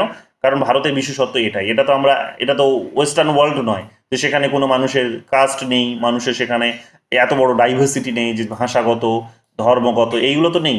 কিন্তু আমাদের দেশে যেহেতু আছে, তো কাজেই সেই রকমই গণতন্ত্র সেখানে গড়ে উঠবে, সেটাই স্বাভাবিক কথা। এবং যেহেতু হয়েছে, তো সেই কারণে তিনি বলেছেন যে এগুলো কিন্তু ইন্ডিয়ান ডেমোক্রেসিকে বলা যেতে পারে যে অ্যাডভান্স পজিশনে নিয়ে গেছে, ভালো করেছে। তো এটা আমরা দিতে পাবো যে এই বইয়ের তার মেন আর্গুমেন্ট হচ্ছে এটাই। বাকিগুলো নয়, এখানে পড়লেই বুঝতে পারবে কেন নয়, একেবারে পাতি কথা বলেছে এবং উল্টোগুলো বলেছে। চলে আসো এখানে, পুরো বইয়ের লিস্টের নামটা আবার এখানে দিয়ে দেওয়া হয়েছে, তার দেখে নিও ভালো করে। এখানে 22 নম্বর প্রশ্ন দেখো। 22 নম্বর প্রশ্ন বলছে, who among the following scholars argued that it is not politics? Repeat questions 2022 সালে ওয়েস্ট বেঙ্গল সেটে এসেছে, ভালো করে দেখে নাও, এগুলো ঘুরিয়ে ফিরিয়ে জিজ্ঞেস করতে পারে। ঠিক আছে, চলে আসো পরের প্রশ্ন। পরের প্রশ্ন বলছে 23 নম্বর, who theorize civil society groups as harbingers of political transformations? Harbingers মানে হচ্ছে অগ্রদূত, অগ্রদূত, যে রাজনৈতিক যে পরিবর্তন, ট্রান্সফরমেশনস বলতে পারো, যে পট পরিবর্তন। তো রাজনীতির যে পট পরিবর্তন, সেখানে একটা অগ্রদূত হিসেবে এখানে আমরা দেখতে পাচ্ছি যে বিভিন্ন যে সামাজিক এই নাগরিক সমাজের যে গোষ্ঠীগুলো আছে, সেগুলো একটা গুরুত্বপূর্ণ ভূমিকা পালন করছে। তো এই কথাটি কে বলেছেন? তো আমরা জানি রাজনী কোঠারি বলেছেন যে এখানকার কাস্ট বেসড যে সিভিল সোসাইটি গ্রুপসগুলো আছে, ক্লাস বেসড যে সিভিল সোসাইটি গ্রুপসগুলো আছে, এখানকার যে বিভিন্ন ট্রাইবস বেসড সিভিল সোসাইটি গ্রুপসগুলোর কথা আছে, সেগুলোকে তিনি এখানে গুরুত্ব দিয়েছেন এবং বলেছেন যে এরা কি করেছে, ভারতের যে রাজনীতিটা, সেই রাজনীতির পট পরিবর্তন করে দিয়েছে এরা। তো কিছুক্ষণ আগে যেটা বললাম সেটারই এক্সপ্লেনেশন এটা হচ্ছে, সেটারই হচ্ছে মানে লিঙ্ক হচ্ছে এই প্রশ্নটি, সেই প্রশ্নেরই লিঙ্ক হচ্ছে এটা। তো ভালো করে এটা দেখে নিও। 24 নম্বর প্রশ্ন চলে আসো। কংগ্রেস সিস্টেম বলছে ওয়েস্ট বেঙ্গল সেটে জানুয়ারিতে এসেছে 2023 সালে। তাহলে ভালো করে দেখে নাও, কংগ্রেস সিস্টেম শব্দটি প্রায় সমস্ত পরীক্ষাতে জিজ্ঞেস করেছে অলরেডি। গত বছর ডিসেম্বর ওয়েস্ট বেঙ্গল সেটে যেহেতু জিজ্ঞেস করেছে, তো এইবারও কিন্তু আবার আসলেও আসতে পারে, রিপিট হচ্ছে। তো দেখে নাও ভালো করে এখানে একই। 25 নম্বর প্রশ্ন দেখো কি বলছে, single party domination prior two 1967। তো এটা তো দুটো তোমার নাম বললাম, যে সিঙ্গেল পার্টি ডমিনেশন যখন বলবে তখন অবশ্যই 1952 থেকে 1967 পর্যন্ত চারটি যে নির্বাচন, সেই নির্বাচনে অনেকগুলো পার্টি থাকলেও একটাই পার্টি বেসিক্যালি ডমিনেট করেছে। তো সেই কারণে তারা এটাকে সিঙ্গেল পার্টি ডমিনেশন বলছে। এবং দুজনের নাম এখানে আমরা পাবো, ঠিক আছে, দুজনের নাম আমরা পাবো। ও তোমাদের ওখানে সরি, আমি তখন ভুল বললাম, ওটা মরিস জোনস নয়, না মরিস জোনসই তো বললাম, রাইট, না মরিস জোনস, ভুল বলিনি, ঠিকই বলেছি। তো মরিস জোনসই বলেছিলাম সেখানে, যে মরিস জোনস নামটা সেখানে ছিল, বা রাজনী কোঠারি মোস্ট অ্যাপ্রোপ্রিয়েট হবে, কারণ সেটাকেই ধরেছে। তো এখানেও দেখে নাও, মরিস জোনস নাম আছে, প্লাস হচ্ছে রাজনী কোঠারি আছে। তো দুজনই এখানে আমরা দেখতে পাবো 1967-এর আগের যে ব্যবস্থা ইলেকশন, সেটাকে কিন্তু dominant single party domination system কিন্তু বলার চেষ্টা করেছেন। সেটা ভালো করে দেখে নিও। 26 নম্বর প্রশ্ন দেখো, who coined the concept of Congress system? Repeat questions. এখানে দেখো আবার বলছে ওয়ান পার্টি ডমিনেশনস, আবার রিপিট কোয়েশ্চেন্স, সবই রিপিট বেশিরভাগই। এটা দেখো নতুন একটা বইয়ের নাম জানতে চেয়েছে, স্টেট এগেইনস্ট ডেমোক্রেসি। তো স্টেট এগেইনস্ট ডেমোক্রেসি 1988, রজনী কোঠারি। আর কে হবে? বুঝতেই পারছো যে এমার্জেন্সির পিরিয়ডের এই সমস্ত বিষয়গুলোকে তুলে ধরছেন এখানে তিনি। পুরো বইয়ের নাম দিয়ে দিয়েছি, দেখে নিও। তারপরে প্রশ্ন বলছে যে which of the following authors paint the first book on state politics in India? যেটা কিছুক্ষণ আগে তোমাদের বললাম, যে ভারতীয় রাজনীতির উপরে বই লেখার জন্য যিনি প্রথম কলম ধরেছিলেন, যে অথার, তিনি হচ্ছেন এখানে রজনী কোঠারি। তো পেন্ট মানে এখানে কলম ধরার কথা বলছে, লেখার কথা বলছে। তো এখানে স্টেট পলিটিক্স নিয়ে প্রথম যিনি চর্চা শুরু করছেন, তিনি হচ্ছেন এটা রজনী কোঠারি। তো এটা প্রেসিডেন্সি ইউনিভার্সিটির মাস্টার্সের এন্ট্রান্সে এসেছে 2018-তে। তো এটা ভালো করে দেখে নাও। 30 নম্বর প্রশ্ন কি বলছে, Rajni Kothari's book politics in India is written on the basis of that methodology. তো আবার দেখো রিপিট করছে 2012 সালের কোয়েশ্চেন্স ছিল, এটা নেটের, রিপিট করেছে, ভালো করে দেখে নিও। 2020 সালের নেটের কোয়েশ্চেন দেখো কি বলছে, who among the following provided the structural functional perspective on the nature of Indian state? তো তো ইন্ডিয়ান স্টেটের উপর যারা হচ্ছে ওই কাঠামো কার্যবাদের যে দৃষ্টিভঙ্গি, সেই দৃষ্টিভঙ্গিটাকে যারা অ্যাপ্লাই করেছেন তাহলে স্বাভাবিকভাবে জানো রজনী কোঠারি তো হবেই, আর মরিস জোনসও হবে। তো মরিস জোনস এবং রজনী কোঠারি দুজনই কিন্তু এই মডেলটাকে তিনি অ্যাপ্লাই করে তারা ইন্ডিয়ান পলিটিক্সকে বোঝার চেষ্টা করেছে। কিছুক্ষণ আগেই বললাম এগুলো সহজ জিনিস। রজনী কোঠারি এখানে কি বলছে দেখো, কংগ্রেস সিস্টেম আবার বলেছে এখানে, এবং যেটা ফিচার্স নয় বলছে, ঠিক আছে, সিঙ্গেল পার্টি ডমিনেশনস হতে পারে, সিঙ্গেল পার্টি সিস্টেম তিনি বলেননি, সিঙ্গেল পার্টি ডমিনেশন বলেছেন, সিঙ্গেল পার্টি সিস্টেম বলেননি। সিস্টেম যখন বলবে তখন একটাই পার্টি সেখানে উঠে আসবে, ঠিক আছে। কংগ্রেস সিস্টেম বলেছেন, কিন্তু সিঙ্গেল তিনি কিন্তু মানে প্রপার টার্মিনোলজিটা তিনি ব্যবহার করেননি। কংগ্রেস সিস্টেম বলেছেন কিন্তু সিঙ্গেল পার্টি সিস্টেম তিনি বলেননি, ঠিক আছে। কিন্তু বাকি শব্দগুলো তিনি বলেছেন। পার্টিস অফ প্রেশার্স বললাম কিছুক্ষণ আগে, যে পার্টিস অফ প্রেশার মানে অপোজিশনসের কথা বলা হচ্ছে 1952 থেকে 67 পর্যন্ত, যে অপোজিশনসরা মাথা তুলে দাঁড়াতে পারছে না, ঠিক আছে। এমন নয় যে তাদেরকে সেখানে দমন করা হচ্ছে বন্দুকের ভয় দেখিয়ে বা পুলিশ দেখিয়ে বা জেলকে দেখিয়ে, ওটা নয়, বাট তারা তারা নিজের আইডিওলজি শেপ করতে পারছে না, কারণ তাদের সমস্ত আইডিওলজি অলরেডি কংগ্রেসের মধ্যে অ্যাকোমোডেট হয়ে রয়েছে অলরেডি।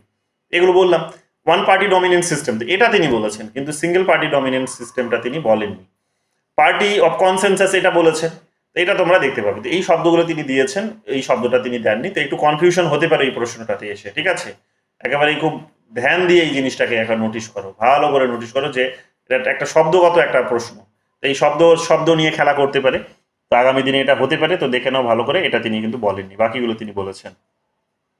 33 নম্বর প্রশ্ন দেখো কি বলছে, which among the following statement relating to the argument of Rajani Kothari in his work politics in India. Politics in ইন্ডিয়াতে তার যে আর্গুমেন্ট 2023 সালের গুজরাট সেটে এসেছে, তোমাদের বলেছিলাম গুজরাট সেটের কোয়েশ্চেনগুলো খুবই গুরুত্বপূর্ণ, ভালো করে দেখবে এগুলো। কেন? তার কারণ নেটের প্রচুর প্রশ্ন এখান থেকে জানতে চাই। তো এখানে দেখো রজনী কোঠারির পলিটিক্স ইন ইন্ডিয়া বইটার বেসিক আর্গুমেন্টটা হচ্ছে এখানে বলছে the emphasis was on coalition building in India.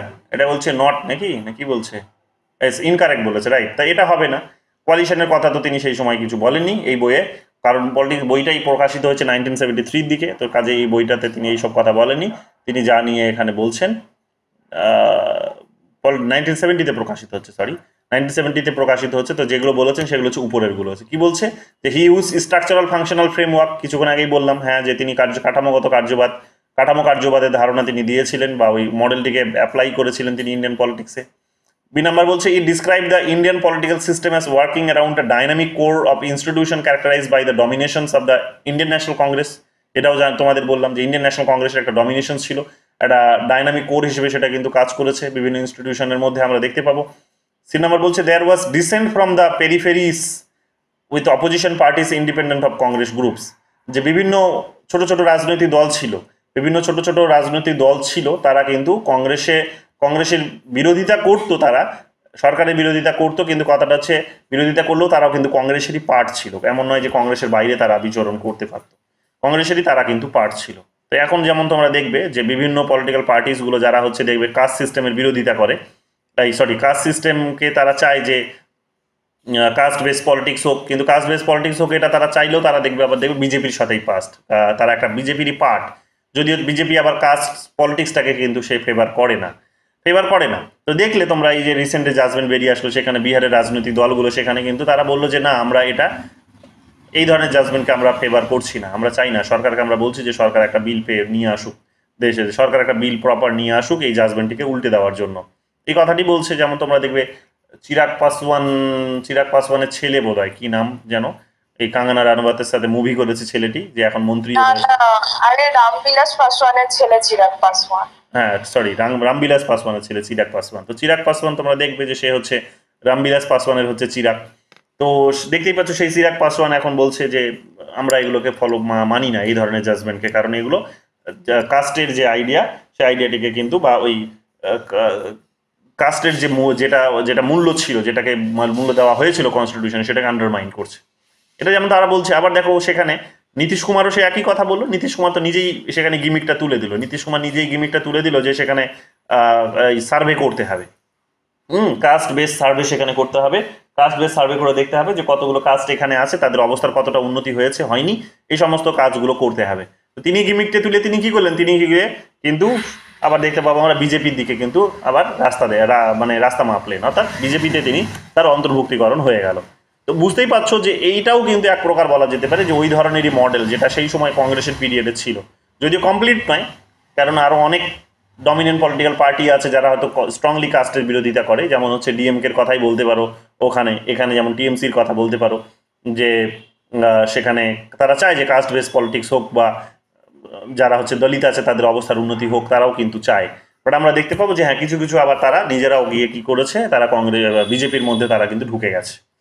এইগুলো আমরা কিন্তু এখানে দেখতে পাবো, এগুলো তোমরা পাবে এখানে। দেখো 34 নম্বর কোয়েশ্চেন, দেখো 34 নম্বর প্রশ্ন বলছে who use the term Congress system to describe party system in India. তো রজনী কোঠারি, কংগ্রেস সিস্টেম, বুঝতেই পারছো, আবার নতুন করে কি বলবো, রিপিট কোয়েশ্চেন। 35 নম্বর দেখো ইনক্রিমেন্টাল ডেমোক্রেটিক মডার্নাইজেশন, এটা একটা নতুন শব্দ, ভালো করে ধ্যান দাও, কেরলে এসেছে 2024 সালে জানুয়ারি মাসে এসেছে। ইনক্রিমেন্টাল ডেমোক্রেটিক মডার্নাইজেশন, এটা রজনী কোঠারি বলেছে, অর্থাৎ গণতন্ত্রের এখানে আধুনিকরণ হয়েছে এবং সেটা ইনক্রিমেন্ট করেছে বলতে পারো গণতান্ত্রিক ব্যবস্থাকে। তো এখানে বেসিক্যালি তিনি যেটা বোঝাতে চেয়েছেন সেটা হচ্ছে যে ডেমোক্রেটিক যে ইনস্টিটিউশনসগুলো, সেই ডেমোক্রেটিক যে ইনস্টিটিউশনসগুলো, সেই ইনস্টিটিউশনসগুলো ভারতের রাজনীতিতে বিভিন্ন সময় যে বিভিন্ন প্রেশার গ্রুপস বেরিয়ে এসেছে, সিভিল সোসাইটি মুভমেন্টস হয়েছে, বিভিন্ন কাস্ট মুভমেন্ট হয়েছে, সেই সমস্ত মুভমেন্টসগুলোর সাথে সাথে কি করেছে না এই অর্গানাইজেশনসগুলো, সরকারি যে অর্গানাইজেশনসগুলো আছে সেই অর্গানাইজেশনসগুলোরও কিন্তু ইভলভমেন্ট হয়েছে, অর্থাৎ তাদেরও কিন্তু মধ্যে সংস্কার এসেছে, পরিবর্তন এসেছে। তো এটা ডেমোক্রেটিক সিস্টেমটিকে এক প্রকার ইনক্রিমেন্টই করেছে, ডেমোক্রেটিক সিস্টেমটিকে ইনক্রিমেন্ট করেছে এবং আধুনিকীকরণ করেছে, অর্থাৎ পুরনো ফর্ম ছিল, পুরনো ফর্ম থেকে আধুনিকীকরণ করেছে, ওই বিষয়গুলোকে এখানে কিন্তু তুলে ধরতে চেয়েছে। ঠিক আছে, অর্থাৎ পরিবর্তন যেভাবে সমাজে আসছে, যেভাবে আন্দোলন হচ্ছে, রিভলিউশনস হচ্ছে, সেই সমস্ত আন্দোলন রিভলিউশনসগুলো, মানে রিভলিউশনস বলবো না, বড় কোনো রিভলিউশনস নয়, মানে এটা যে সমস্ত জনগণের দাবি দাওয়াগুলো উঠে আসতে শুরু করছে, সেটা কিন্তু ডেমোক্রেটিক যে ইনস্টিটিউশনসগুলো আছে সেগুলো কিন্তু সেগুলোকে ইনকর্পোরেট করতে বা ইনক্লুড করতে কিন্তু পেরেছে। তো এইভাবে আমরা দেখতে পাবো ডেমোক্রেসির মডার্নাইজেশন হয়েছে এবং একটা ডেমোক্রেসির আইডিয়াটার কিন্তু একটা ইনক্রিমেন্ট হয়েছে, অর্থাৎ ডেভেলপমেন্ট হয়েছে, কিছুটা উন্নতি হয়েছে, অগ্রগতি হয়েছে।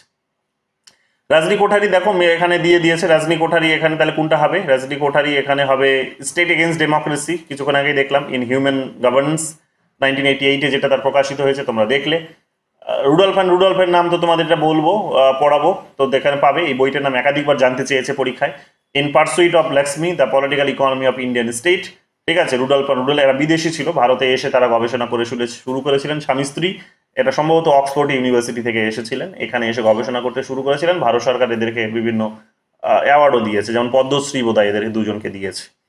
জওয়াহরলাল নেহরু আমরা জানি ডিসকভারি অফ ইন্ডিয়া লিখেছেন, একাধিকবার পরীক্ষা জানতে চেয়েছে। আর মহাত্মা গান্ধী আমরা জানি যে তার অটোবায়োগ্রাফি 1929-এ যেটা অরিজিনালি পাবলিশড হয়েছিল, সেখানে আমরা এটা পাবলিশ হতে দেখেছি, এটা আমরা অনেক প্রশ্ন এখান থেকে জিজ্ঞেস করে, তো ভালো করে দেখে নাও তার autobiography, the story of my experiment with truth, যে সত্যের সাথে তার যে পরীক্ষা নিরীক্ষা, সেই পরীক্ষা নিরীক্ষার গল্পটা তিনি এখানে কিন্তু লিপিবদ্ধ করেছেন। ঠিক আছে, তো সত্যাগ্রহের কনসেপ্ট থেকে শুরু করে বিভিন্ন কিছুকে এখানে তিনি লিপিবদ্ধ করেছেন। তো এগুলো তোমরা ওখানে দেখতে পাবে, ভালো করে দেখে নিও, 1929-এ প্রকাশিত হয়েছিল। 37 নাম্বার কোয়েশ্চেন চলে আসো। 37 নাম্বার কোয়েশ্চেন বলছে এখানে কাস্ট ইন ইন্ডিয়ান পলিটিক্স। তো কাস্ট ইন ইন্ডিয়ান পলিটিক্স, তো এটা কি আর হবে, রজনী কোঠারি হবে।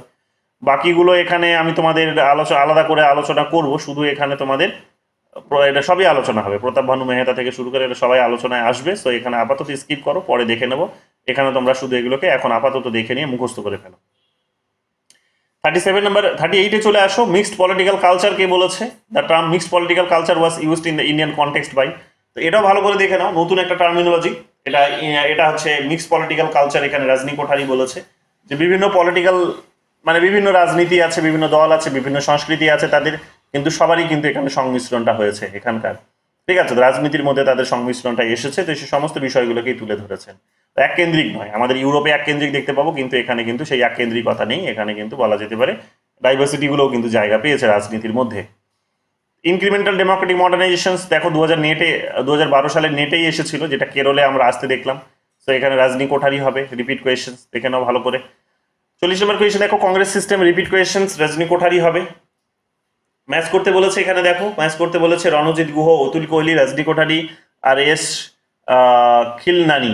তো এগুলো তোমাদের বলবো এখানে, আমি বাকিগুলো পরে বলবো, কোয়েশ্চেনটা যেহেতু রিপিট হবে তখন বলবো। এখানে শুধু রজনী কোঠারিটা দেখে নাও। রজনী কোঠারি হচ্ছে the state against democracy in search of human governance. ঠিক আছে, তো এগুলো ভালো করে দেখে নাও, এগুলো তোমরা পাবে, রিপিট বিষয় এগুলো সব। নন পার্টি পলিটিক্যাল ফরমেশন কিছুক্ষণ আগেই বললাম, Rajni Kothari repeat. Who has describe Indian society as apolitical society. তো ইন্ডিয়ান সোসাইটিকে আপলিটিক্যাল সোসাইটি বলেছে, অর্থাৎ অরাজনৈতিক সমাজ বলেছে। আপলিটিক্স মানে হচ্ছে অরাজনৈতিক। তো অরাজনৈতিক সমাজ এখানে তিনি বলেছেন, তিনি রজনী কোঠারি বলেছেন ইন্ডিয়ান সোসাইটিকে। ভালো করে দেখে নাও যে সমাজ অরাজনৈতিক সমাজ, রাজনীতি সেই রকম ভাবে এখনো সেখানে সমাজের মধ্যে প্রবেশ করেনি। তো এই সমস্ত বিষয়গুলো তিনি এখানে কিন্তু বলার চেষ্টা করেছেন শুরুর দিকে।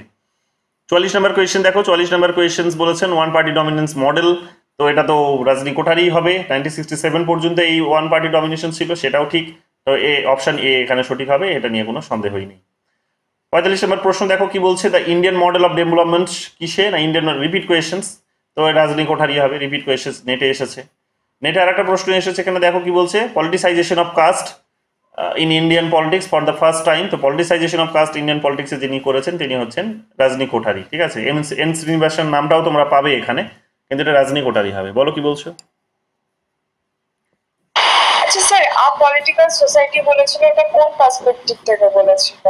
অপলিটিক্যাল সোসাইটি মানে ওই শুরুর দিকে এত রাজনীতিকরণ হয়নি, মানুষ সেখানে তাদের বিভিন্ন স্বার্থগুলো যে আছে সেগুলোকে রাজনীতিকরণ করতে পারছে না, সেগুলোর জন্য তারা গুরুত্বপূর্ণ জায়গা করে দিতে পারছে না, মানে রাজনৈতিক দল গঠন করতে পারছে না, সেগুলোকে তারা ক্ষমতায় নিয়ে আসতে পারছে না।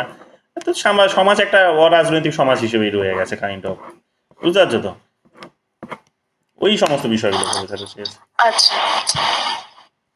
হু among the following use the term politicisation of caste, দেখতে পেলে রজনী কোঠারি হবে এখানে।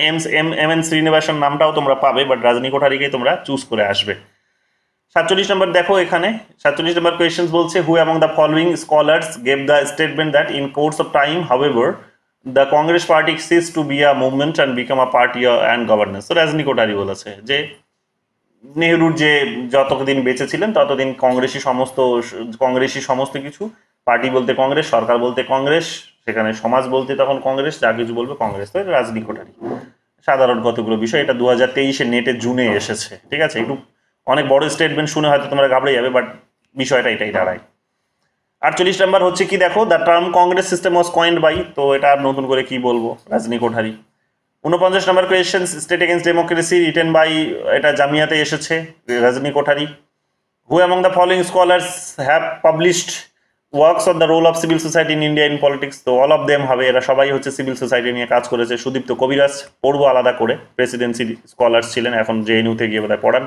সুদীপ্ত কবিরাজ, নীরা চন্দ্রচোক আর হচ্ছে রজনী কোঠারি। তো সবাই এরা কিন্তু সিভিল সোসাইটি নিয়ে কাজ করেছেন, সিভিল সোসাইটির গতি প্রকৃতিগুলো বোঝার চেষ্টা করেছেন, কিভাবে কাজ করছে এখানে। 11 নম্বর কোয়েশ্চেন বলছে centre for the study of developing societies at Delhi is an organisation conducting electoral studies. কি বলছে, centre for the study of developing societies at Delhi is an organisation conducting electoral studies, অর্থাৎ যেটা তার তৈরি করা ইনস্টিটিউশন ছিল, CSDS যেটাকে বলছে, centre for the study of developing societies.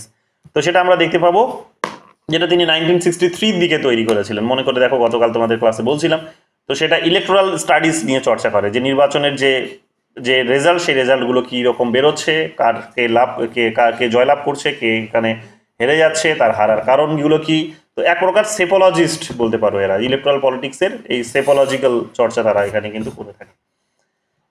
52 নম্বরের প্রশ্ন এখানে বলছে, ম্যাচ করতে বলছে রজনী কোঠারি, রাম মনোহর লোহিয়া, রাধা কুমার আর হচ্ছে বীণা মজুমদার। রজনী কোঠারি এখানে কাস্ট ইন ইন্ডিয়ান পলিটিক্স, আর নতুন করে কি বলবো, রাম মনোহর লোহিয়া হুইল অফ হিস্ট্রি, তাই তো, হুইল অফ হিস্ট্রি জানো, এগুলো বারবার জিজ্ঞেস করছে পরীক্ষায়, এবারও বোধহয় এসেছিল হুইল অফ হিস্ট্রির প্রশ্ন। তারপরে এখানে বাকিগুলো দেখে নিও, নতুন নাম আছে, হ্যাঁ এগুলো দেখে নিও, তাহলেই হবে। একটু আনকমনগুলো ভালো করে দেখবে, কমনগুলো তো তোমরা পুরো সিলেবাসটা পড়লে তো কমন পেয়ে গেলে, পুরো সিলেবাসটা পড়লে কমনগুলো তো চোখে থাকবেই, ওগুলো তো জানোই তোমরা, কিন্তু আনকমনগুলোই তখন ডিসাইডিং ফ্যাক্টর, যদি অনেক সময় পরীক্ষার হলে গিয়ে হয়েই যায়, তো সেটা যেন না হয়। তো এখানে আনকমনগুলো একটু ভ্যালুস দাও আলাদা করে, ওটা আনকমনগুলো একটা পরের দিকে লিস্ট করে নেবে। 53 নম্বর কোয়েশ্চেন দেখো কি বলছে, অথার্স এবং বুকস, গ্র্যান্ডভিল অস্টিন, পল ব্রাস, রজনী কোঠারি আর ক্রিস্টোফার জেফ্রি লজ। এটাই বোধহয় বলছিলে না স্থাপিতা, এটা ভুল হয়েছে, ভুল ছিল, এটাই কি 53 নম্বর না? হ্যাঁ মানে 2 আর 3টার মধ্যে ডিমার্কেশনের ডিফারেন্স ছিল না, কিন্তু হ্যাঁ ইন্ডিয়াস সাইলেন্ট রেভলিউশন, এটাই আমি কারেক্ট করে দিয়েছি। তো গ্র্যান্ডভিল অস্টিন যখনই বলবে তো ইন্ডিয়ান কনস্টিটিউশন বুঝবে। জানো তোমরা যে ইন্ডিয়ান কনস্টিটিউশনকে কর্নার স্টোন বলেছেন, কর্নার স্টোন। তো গ্র্যান্ডভিল অস্টিন বললেই যেন কর্নার স্টোন শব্দটি মনে পড়ে, ভালো করে মাথায় রাখো, এটা একাধিকবার পরীক্ষায় জানতে চেয়েছে নেট এবং ওয়েস্ট বেঙ্গল সেটে। তো গ্র্যান্ডভিল অস্টিন যদি বলে তাহলে কনস্টিটিউশনই হবে। কোথায় কনস্টিটিউশন শব্দ আছে এখন খোঁজো, working of the Democratic constitution, এই যে 3 নম্বরে আছে, তাহলে এতে হবে 3। ঠিক আছে, রাজনী কোঠারি খোঁজো, রাজনী কোঠারি কোথায় আছে, Rajni Kothari caste in Indian politics 4 তাহলে বেরিয়ে গেল। বাকি পল ব্রাস এবং হচ্ছে ইয়েগুলো আমরা ওগুলো পড়বো, চর্চা করবো যখন, তখন বলে দেবো। তো এগুলো ভালো করে দেখে নিও। ক্রিস্টোফার জেফ্রি লর্ডটাও এটা ভালো করে দেখে নিও। ক্রিস্টোফার জেফ্রি লর্ড তোমাদের বোধহয় সম্ভবত প্রিএম্বল পড়াতে গিয়ে বলেছিলাম আমি, বা ফিচার্স অফ ইন্ডিয়ান কনস্টিটিউশনের চ্যাপ্টারটি পড়াতে গিয়ে বলেছিলাম। তো ভালো করে দেখে নাও এগুলো কিন্তু পরীক্ষা। জ্যাফারলো তো মোদি ইজ ইন্ডিয়া ক্রিটিসিজম করেছিল মোদির উপরে মনে হয়, যতদূর তখন বলেছিলেন আপনি। আচ্ছা, তাহলে আমি দেখে বলবো। প্রাইম মিনিস্টার ইত্যাদি পড়াতে গিয়ে কিছু একটা বলেছিলেন জ্যাফারলো। এই জ্যাফারলো তো এসেছিল তো আমাদের কলেজে, মানে অনলাইনে মাতিন স্যার এনেছিল, আমরা কথা বলেছিলাম ওনার সাথে। আচ্ছা আচ্ছা, তাহলে হবে হয়তো আমি নিজেই ভুল করছি, আমার পরিচয় নেই। 16 নম্বর কোয়েশ্চেন্স বলছে, কি বলছে, হু সেজ লোকনীতি ইজ দ্য চাইল্ড অফ রাজনীতি। লোকনীতি ইজ দ্য চাইল্ড অফ রাজনীতি। তো এটা এটা এটা প্রশ্নটা কি করে ঢুকলো এখানে, নতুন প্রশ্ন ঢুকলো কি করে? তো লোকনীতি ইজ দ্য চাইল্ড অফ রাজনীতি, এটা জয়প্রকাশ নারায়ণ বলেছেন। ঠিক আছে, লোকনীতি ইজ দ্য চাইল্ড অফ রাজনীতি। রাজনীতির সন্তান হচ্ছে কি তাহলে? লোকনীতি, জনগণের নীতি। তো রাজনীতির সন্তান লোকনীতি, জয়প্রকাশ নারায়ণ বলেছেন। এটা ভালো করে দেখে নিও, প্রশ্নটা এখানে ঢুকলো কি করে। 55 নম্বর প্রশ্ন দেখো কি বলছে, who was the proponent of Congress system. তো রাজনী কোঠারি, আর নতুন করে কি বলবো, ম্যাচ করতে বলেছে list X and list Y. Rajni Kothari, Rajni Kothari তাহলে কি হবে? Rajni Kothari state against democracy, যে পেয়ে গেলে state against democracy Rajni Kothari. ঠিক আছে, জেফ্রি লর্ডও আছে, পার্থ চ্যাটার্জি আছে। পার্থ চ্যাটার্জিটাও ভালো করে দেখে নিই, আমরা এগুলো পড়বো। ঠিক আছে, পার্থ চ্যাটার্জি সম্ভবত এখানে দ্য পলিটিক্স অফ গভর্ন হতে পারে। ঠিক আছে, পলিটিক্স অফ গভর্ন 3-4 হতে পারে। দেখো তো কি আছে, 3-4, রাইট, এটাই হবে। ঠিক আছে, পার্থ চ্যাটার্জি পড়াবো, দেখবো প্রচুর বইগুলোর নাম পরীক্ষায় পার্থ চ্যাটার্জি জিজ্ঞেস করে। তোমরা জানো অনেকে সরাসরি ক্লাস লেকচার শুনেছো তার।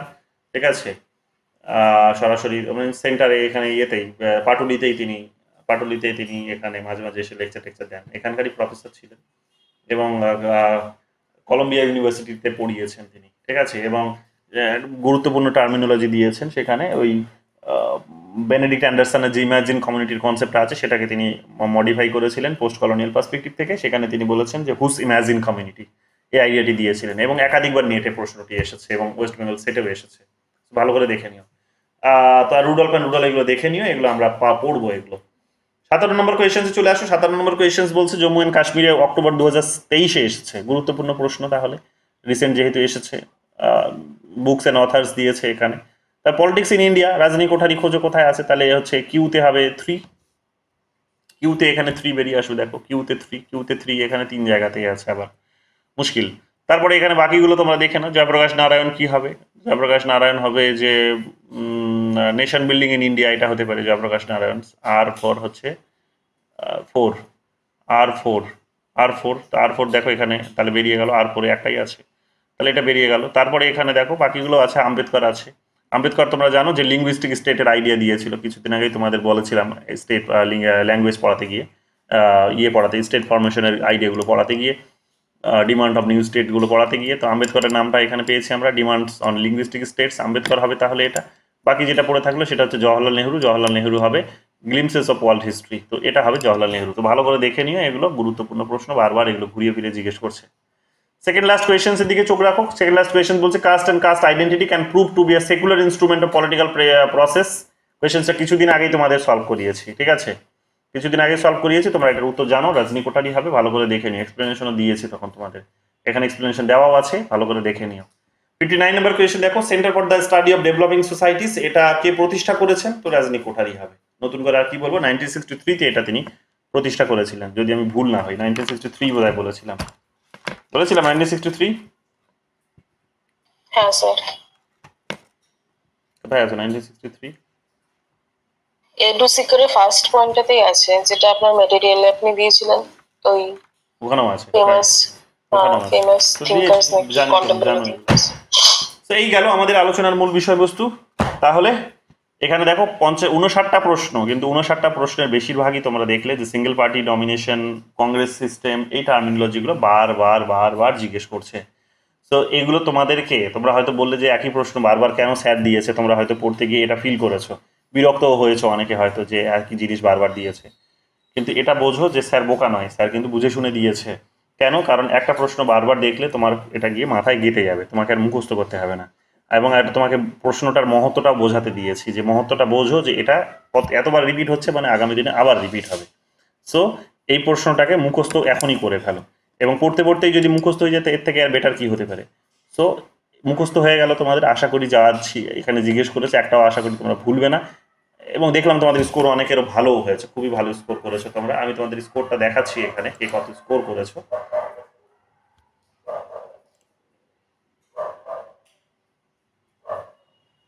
স্কোরটা দেখে নাও, দেখি কে কত স্কোর করেছো।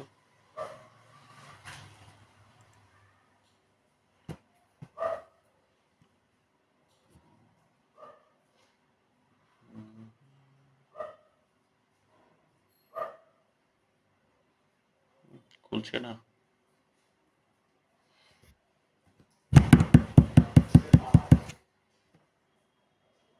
বলো কোনো ডাউটস তোমাদের কিছু থাকলে ততক্ষণে জিজ্ঞেস করি। কোথাও কোনো অসুবিধে, এমনি পড়তে গিয়ে ভালো লাগছে কি লাগছে না, আবার দেখা গেল বোর হলে, সেরকম কিছু হচ্ছে না তো? সেরকম কিছু হচ্ছে না তো? না স্যার। এমনি মজা লাগছে যে দেখো যে যা পড়ছি যা পড়াচ্ছে সবই কমন আসছে, এগুলো কি সেটা রিয়েলাইজ করছো? হ্যাঁ স্যার। বাকিরা তার মানে করছে না, ওরা তো কোথাও কোনো কিছুতেই থাকে না, না হ্যাঁ বলে, না না বলে, না কোনো কমেন্ট করে, না না সেখানে রিভিউ দেয়, না ফিডব্যাক দেয়। হ্যাঁ এই আর কি, পাস করার ইচ্ছে নেই আর কি। না হয়েছে স্যার। সাইলেন্ট থাকলে কি করে হবে? ভোকাল যদি এখন না হতে পারো না স্যার, তোমরা, ভোকাল স্যার এখানে স্যার একটা কথা, স্যার এখানে একটা কথা মনে পড়ছিল স্যার, সেটা হচ্ছে এই যখন স্যার এই যে বিজেপি যখন পরপর 3বার যখন স্যার ক্ষমতায় এলো, নির্বাচনে জয়লাভ করলো, এখানে কিছুটা স্যার আমরা তখন শুনছিলাম যে স্যার বিজেপি সিস্টেম নিয়ে, মানে কংগ্রেস সিস্টেমের অল্টারনেটিভ বিজেপি সিস্টেমের ওই রকম টার্মোলজি নিয়ে চলছিল। তো ওইটাও স্যার অনেকটা স্যার আসছিল। তো দেখে নাও এখানে টপ স্কোরার কে করেছে। টপ স্কোরার আছে এখানে, একাধিকবার পরীক্ষা দিয়েছে অনেকে। এখানে শ্রেয়সী মুখার্জি আছে, 5 মিনিটে করেছে, মানে একাধিকবার দিয়েছে সে, 100% করেছে। শ্রেয়সী আবার 98%, ঝিলিক করেছে 98%, নাজবুন নেশা 96%, নাজবুন নেশা আগেও দিয়েছে 94%। তারপরে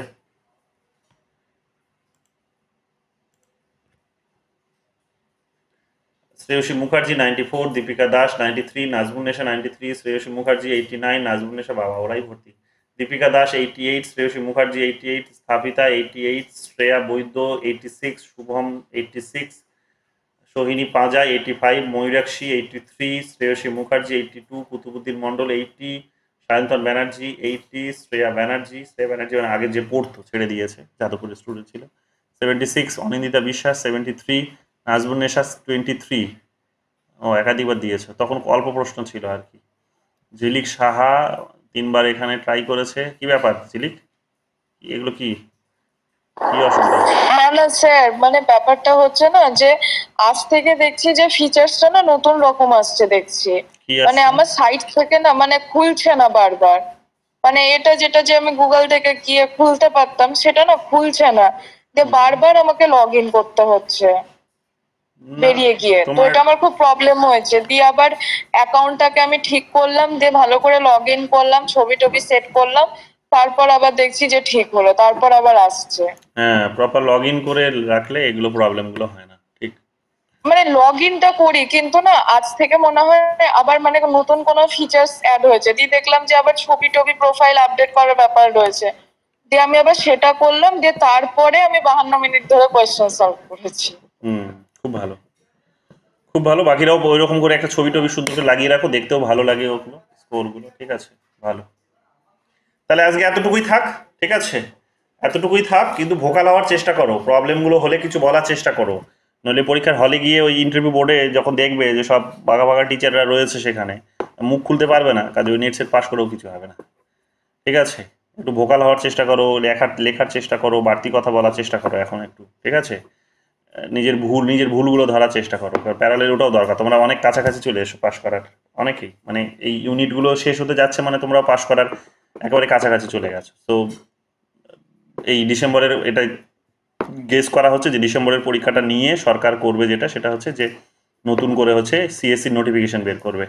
তো ডিসেম্বরের পরীক্ষা নিয়ে যদি সিএসসির নোটিফিকেশন 2-4 দিনের মধ্যেই বের করে, মানে রেজাল্ট বের করানোর পর, তাহলে তোমরা অনেকেই কিন্তু এইবার প্রফেসরের পরীক্ষায় বসতে যাচ্ছ, এটা ধরে নাও।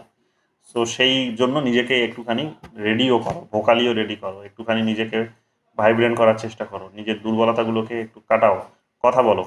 আর প্রত্যেকে তোমরা দেখছি একটু কমেন্টও করছো না ভিডিওতে, কিংবা একটুখানি রেটিংও করছো না। যদি ভালো লাগছে তো রেটিং একটু করো, তাহলে বাকিদের কাছেও রিচটা যাবে, এটা ভালো হয় আর কি, আর কিছুই না। ঠিক আছে, তাহলে আজকে এতটুকুই থাক।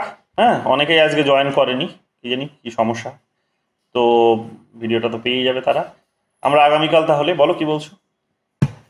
স্যার আমি জাস্ট এটাই মানে বলতাম যে আপনি যেভাবে মানে ওয়েবসাইটটা বানিয়েছেন আর ডেভেলপ করেছেন এতদিন ধরে, মানে how you been so consistent, মানে ইটস বিয়ন্ড কমেন্ডেবল। মানে আমি খালি ভাবি যে আপনার মানে কতটা মানে you very far sighted and also very dedicated as a person, and ওয়েবসাইটটা সত্যি ভীষণ ভালো হয়েছে, মানে টাচউড। হ্যাঁ, তো এইটা বুঝতেই পারছো যে কম্পিউটার এখন নিতে পারছে না। সকালবেলা অন হয়েছে 8টায়, আর এখনও এটা বন্ধ হবে। এখন তোমাদের এটা ভিডিওটা যেটা পড়ানো হলো সেটা এখন ভিডিওটা এডিট হবে, তারপর সেটা আপলোড হবে, মানে এডিট হওয়ার পর কনভার্ট হবে, তারপর আপলোড হবে। তো এটা হতে এখনও 2 ঘন্টা, এবং বুঝতেই পারছো যে এটা এখন বন্ধ হতে হতে এখন 9টা বাজলে 11টা। তারপর তো আমি আবার কাজ করি, নিজের আরও টিচার্সের কাজগুলো করি, নিজের তোমাদেরও কোয়েশনস নিয়ে অনেক কিছু কাজ থাকে, পড়তে হয় প্রচুর। তো ফলে দেখবে এই কম্পিউটার গিয়ে দুটোই বন্ধ হবে। তো বুঝতে পারছো যে কতটা ডেডিকেশন। তো এই আর কি, তো এই কারণেই হচ্ছে, আর কিছুই না। তোমরাও দাও, তোমরাও দেখবে যে তোমাদের ফিল্ডে তোমরাও দেখবে স্ট্রং এরকম একটা পজিশনে চলে যেতে পারবে। ঠিক আছে, এই আর কি।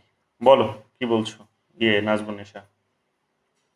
হ্যাঁ দাদা, বলছিলাম আজকে পড়া থেকে অসুবিধা নাই, এমনি একটা কথা বলার জন্য বলছিলাম যে 10টা কোশ্চেন আপনি সলভ করতে দিয়েছেন, ওই লিঙ্কটা ওটাই যদি মানে ক্লিক করে সলভ করছি, কিন্তু প্রতিদিন যে আজকে যেগুলো করছি তার যে মানে একটা স্কোর হবে বা পার্সেন্টেজ, সেটা মানে বুঝতে পারছি না। মানে আগের যে 3-4 বার করেছি বা 5টা পর্যন্ত আমার নাম দেখাচ্ছে, তারপর আর দেখাচ্ছে না কেন আমি বুঝতে পারছি না। সেটা আমার ক্ষেত্রে হচ্ছে না অন্যদের ক্ষেত্রে?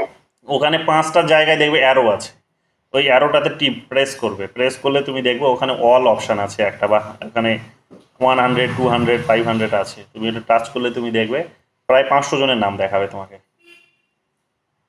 অল অপশনে ক্লিক করে আমার নামটা 5 বারই দেখছি, হয় 9 নম্বরে, নাহলে 160 নম্বরে, বা এরকম 5 বার দেখছি। তারপরেও আমি তো দিনে না হলেও 5 বার করি, তাহলে তো সেইগুলো তো অ্যাড হওয়া উচিত, কিন্তু আমি আর দেখতে পাচ্ছি না আমার নাম। এবার তুমি 20 না 40 লাস্ট হয়েছে না, ওই 500-র মধ্যে তুমি পাবে, খুঁজে একবার ট্রাই করে দেখো, এবার দেখবে তুমি পাবে। 499 পর্যন্ত শো করছে। ঠিক আছে, 499 পর্যন্ত শো করবে। তো 499 জন পর্যন্ত যদি শো করে, তার মধ্যে তোমার নামটা কোথাও না কোথাও থাকবে তোমার স্কোরের উপর বেস করে। তো সিরিয়াল নাম্বার দেখে নিও সেই হিসেবে। তো 10টা করে কোয়েশ্চেন থাকছে, এটা মনে রাখাও ডিফিকাল্ট না যে তোমার কটা ঠিক হলো কটা ভুল হলো, তাই না?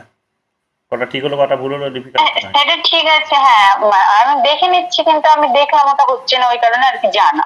হ্যাঁ, মানে আমি ওটা ডেভেলপ করারও কাজ করছি, যে যদি পাশাপাশি ডেটটা দিয়ে দেওয়া যায় যে কোন ডেটে তুমি কোনটা করেছো। আমি দেখছি ওটাকে ডেভেলপ করার কাজ করতে হবে। ঠিক আছে, তো এগুলো আগে মিটে যাক, আমি তারপর ওগুলো ধরবো ধীরে ধীরে।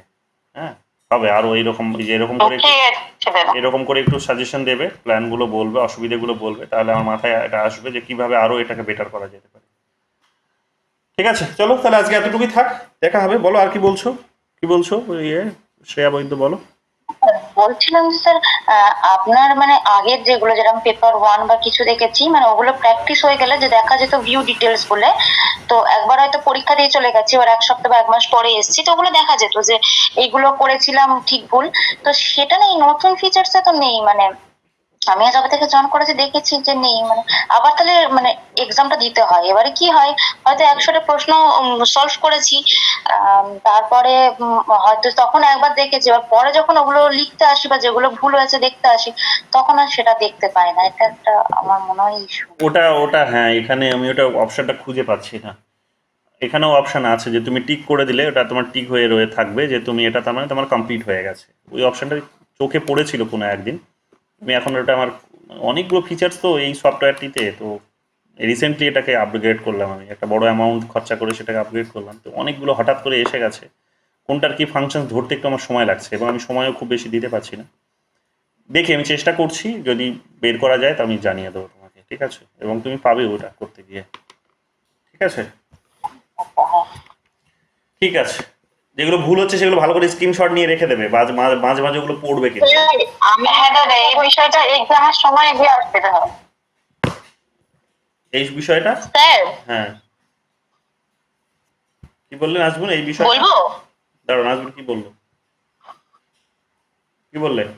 হ্যাঁ দাদা আমি বলছিলাম যে মানে এই যে বিষয়টা একটু আগে বললেন না, তো ওটা কি হয় মানে অন্য টাইমে তো আমাদের সময় থাকে 100টা কোশ্চেন আবার পুনরায় করতে পারি, কিন্তু এক্সামের সময় যে জিনিসগুলো হয়তো দেখবো তখন দেখা যায় ওই এই অপশনটা যদি থাকতো আমরা রিভিউ করতে পারছি, পুনরায় বা ভিউ করতে পারছি, তাহলে খুব অল্প সময়ের মধ্যে দেখা যায়। কিন্তু এক্সামের সময় ওই বিষয়টা হয় কি আবার পুনরায় 100টা কোশ্চেন অ্যাটেম্প করতে হয়, হয়তো আগের দিন দেখছি তখন সময়টা অনেকটা বেশি লাগে।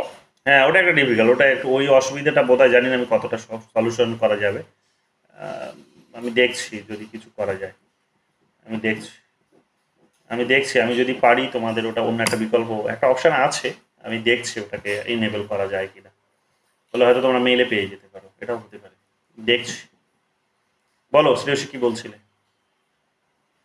স্যার এখানে বলছিলাম যে এখানের মতো অনেকগুলোই তো পরীক্ষার আগে বহুবার সলভ করেছি, তবে আজকে কোনটা সলভ করে বা কত নম্বর পেয়েছি এটা দেখতে আমারও অসুবিধাই হয়েছে। এখানে যদিও 100% দেখাচ্ছে, কিন্তু আমি আজকে যেটা করেছি সেটাতে আমার একটা ভুল ছিল। তাহলে 98টা হবে, এবার সেটাই বুঝতে তার নিচেরটা হবে। আচ্ছা, তো এটা একটু বুঝতে একটু অসুবিধাই হচ্ছে এই জায়গাটাতে আর কি। আমি দেখছি ওটা ডেটটা যদি ওটা প্যারালালি আরেকটা এখানে যে ডিউরেশনের পাশে যদি ডেট বলে আরেকটা যদি কলাম করা যায়, আমি ওটা দেখছি, ওটার জন্য একটু খাটনি আছে প্রচুর, আমি দেখছি ওটাকে যদি অ্যাড করা যায় তো আমি করে দেবো, সুবিধা হবে তাহলে তোমাদের, ঠিক আছে? করে দেবো, ওটা দেখতে পারলে একটু সুবিধাই হতো। ঠিক আছে, আমি দেখছি। ওকে, তাহলে আজকে এতটুকুই থাক, দেখা হবে আবার আগামীকাল উইথ নেক্সট থিঙ্কার। দেখা যাক কে আছে নেক্সট থিঙ্কার, কাকে পড়াই নেক্সট থিঙ্কার আমরা পড়ি। চলো গিয়ে রুডলফকেই পড়ি। রুডলফ ভালো একজন থিঙ্কার্স, তার বইয়ের নামগুলো পরীক্ষা আসছে, তার কনসেপ্টগুলো খুব ভালো আছে, দেখেন দুজনের আর কি। ঠিক আছে, চলো দেখা হবে আগামীকাল, গুড নাইট।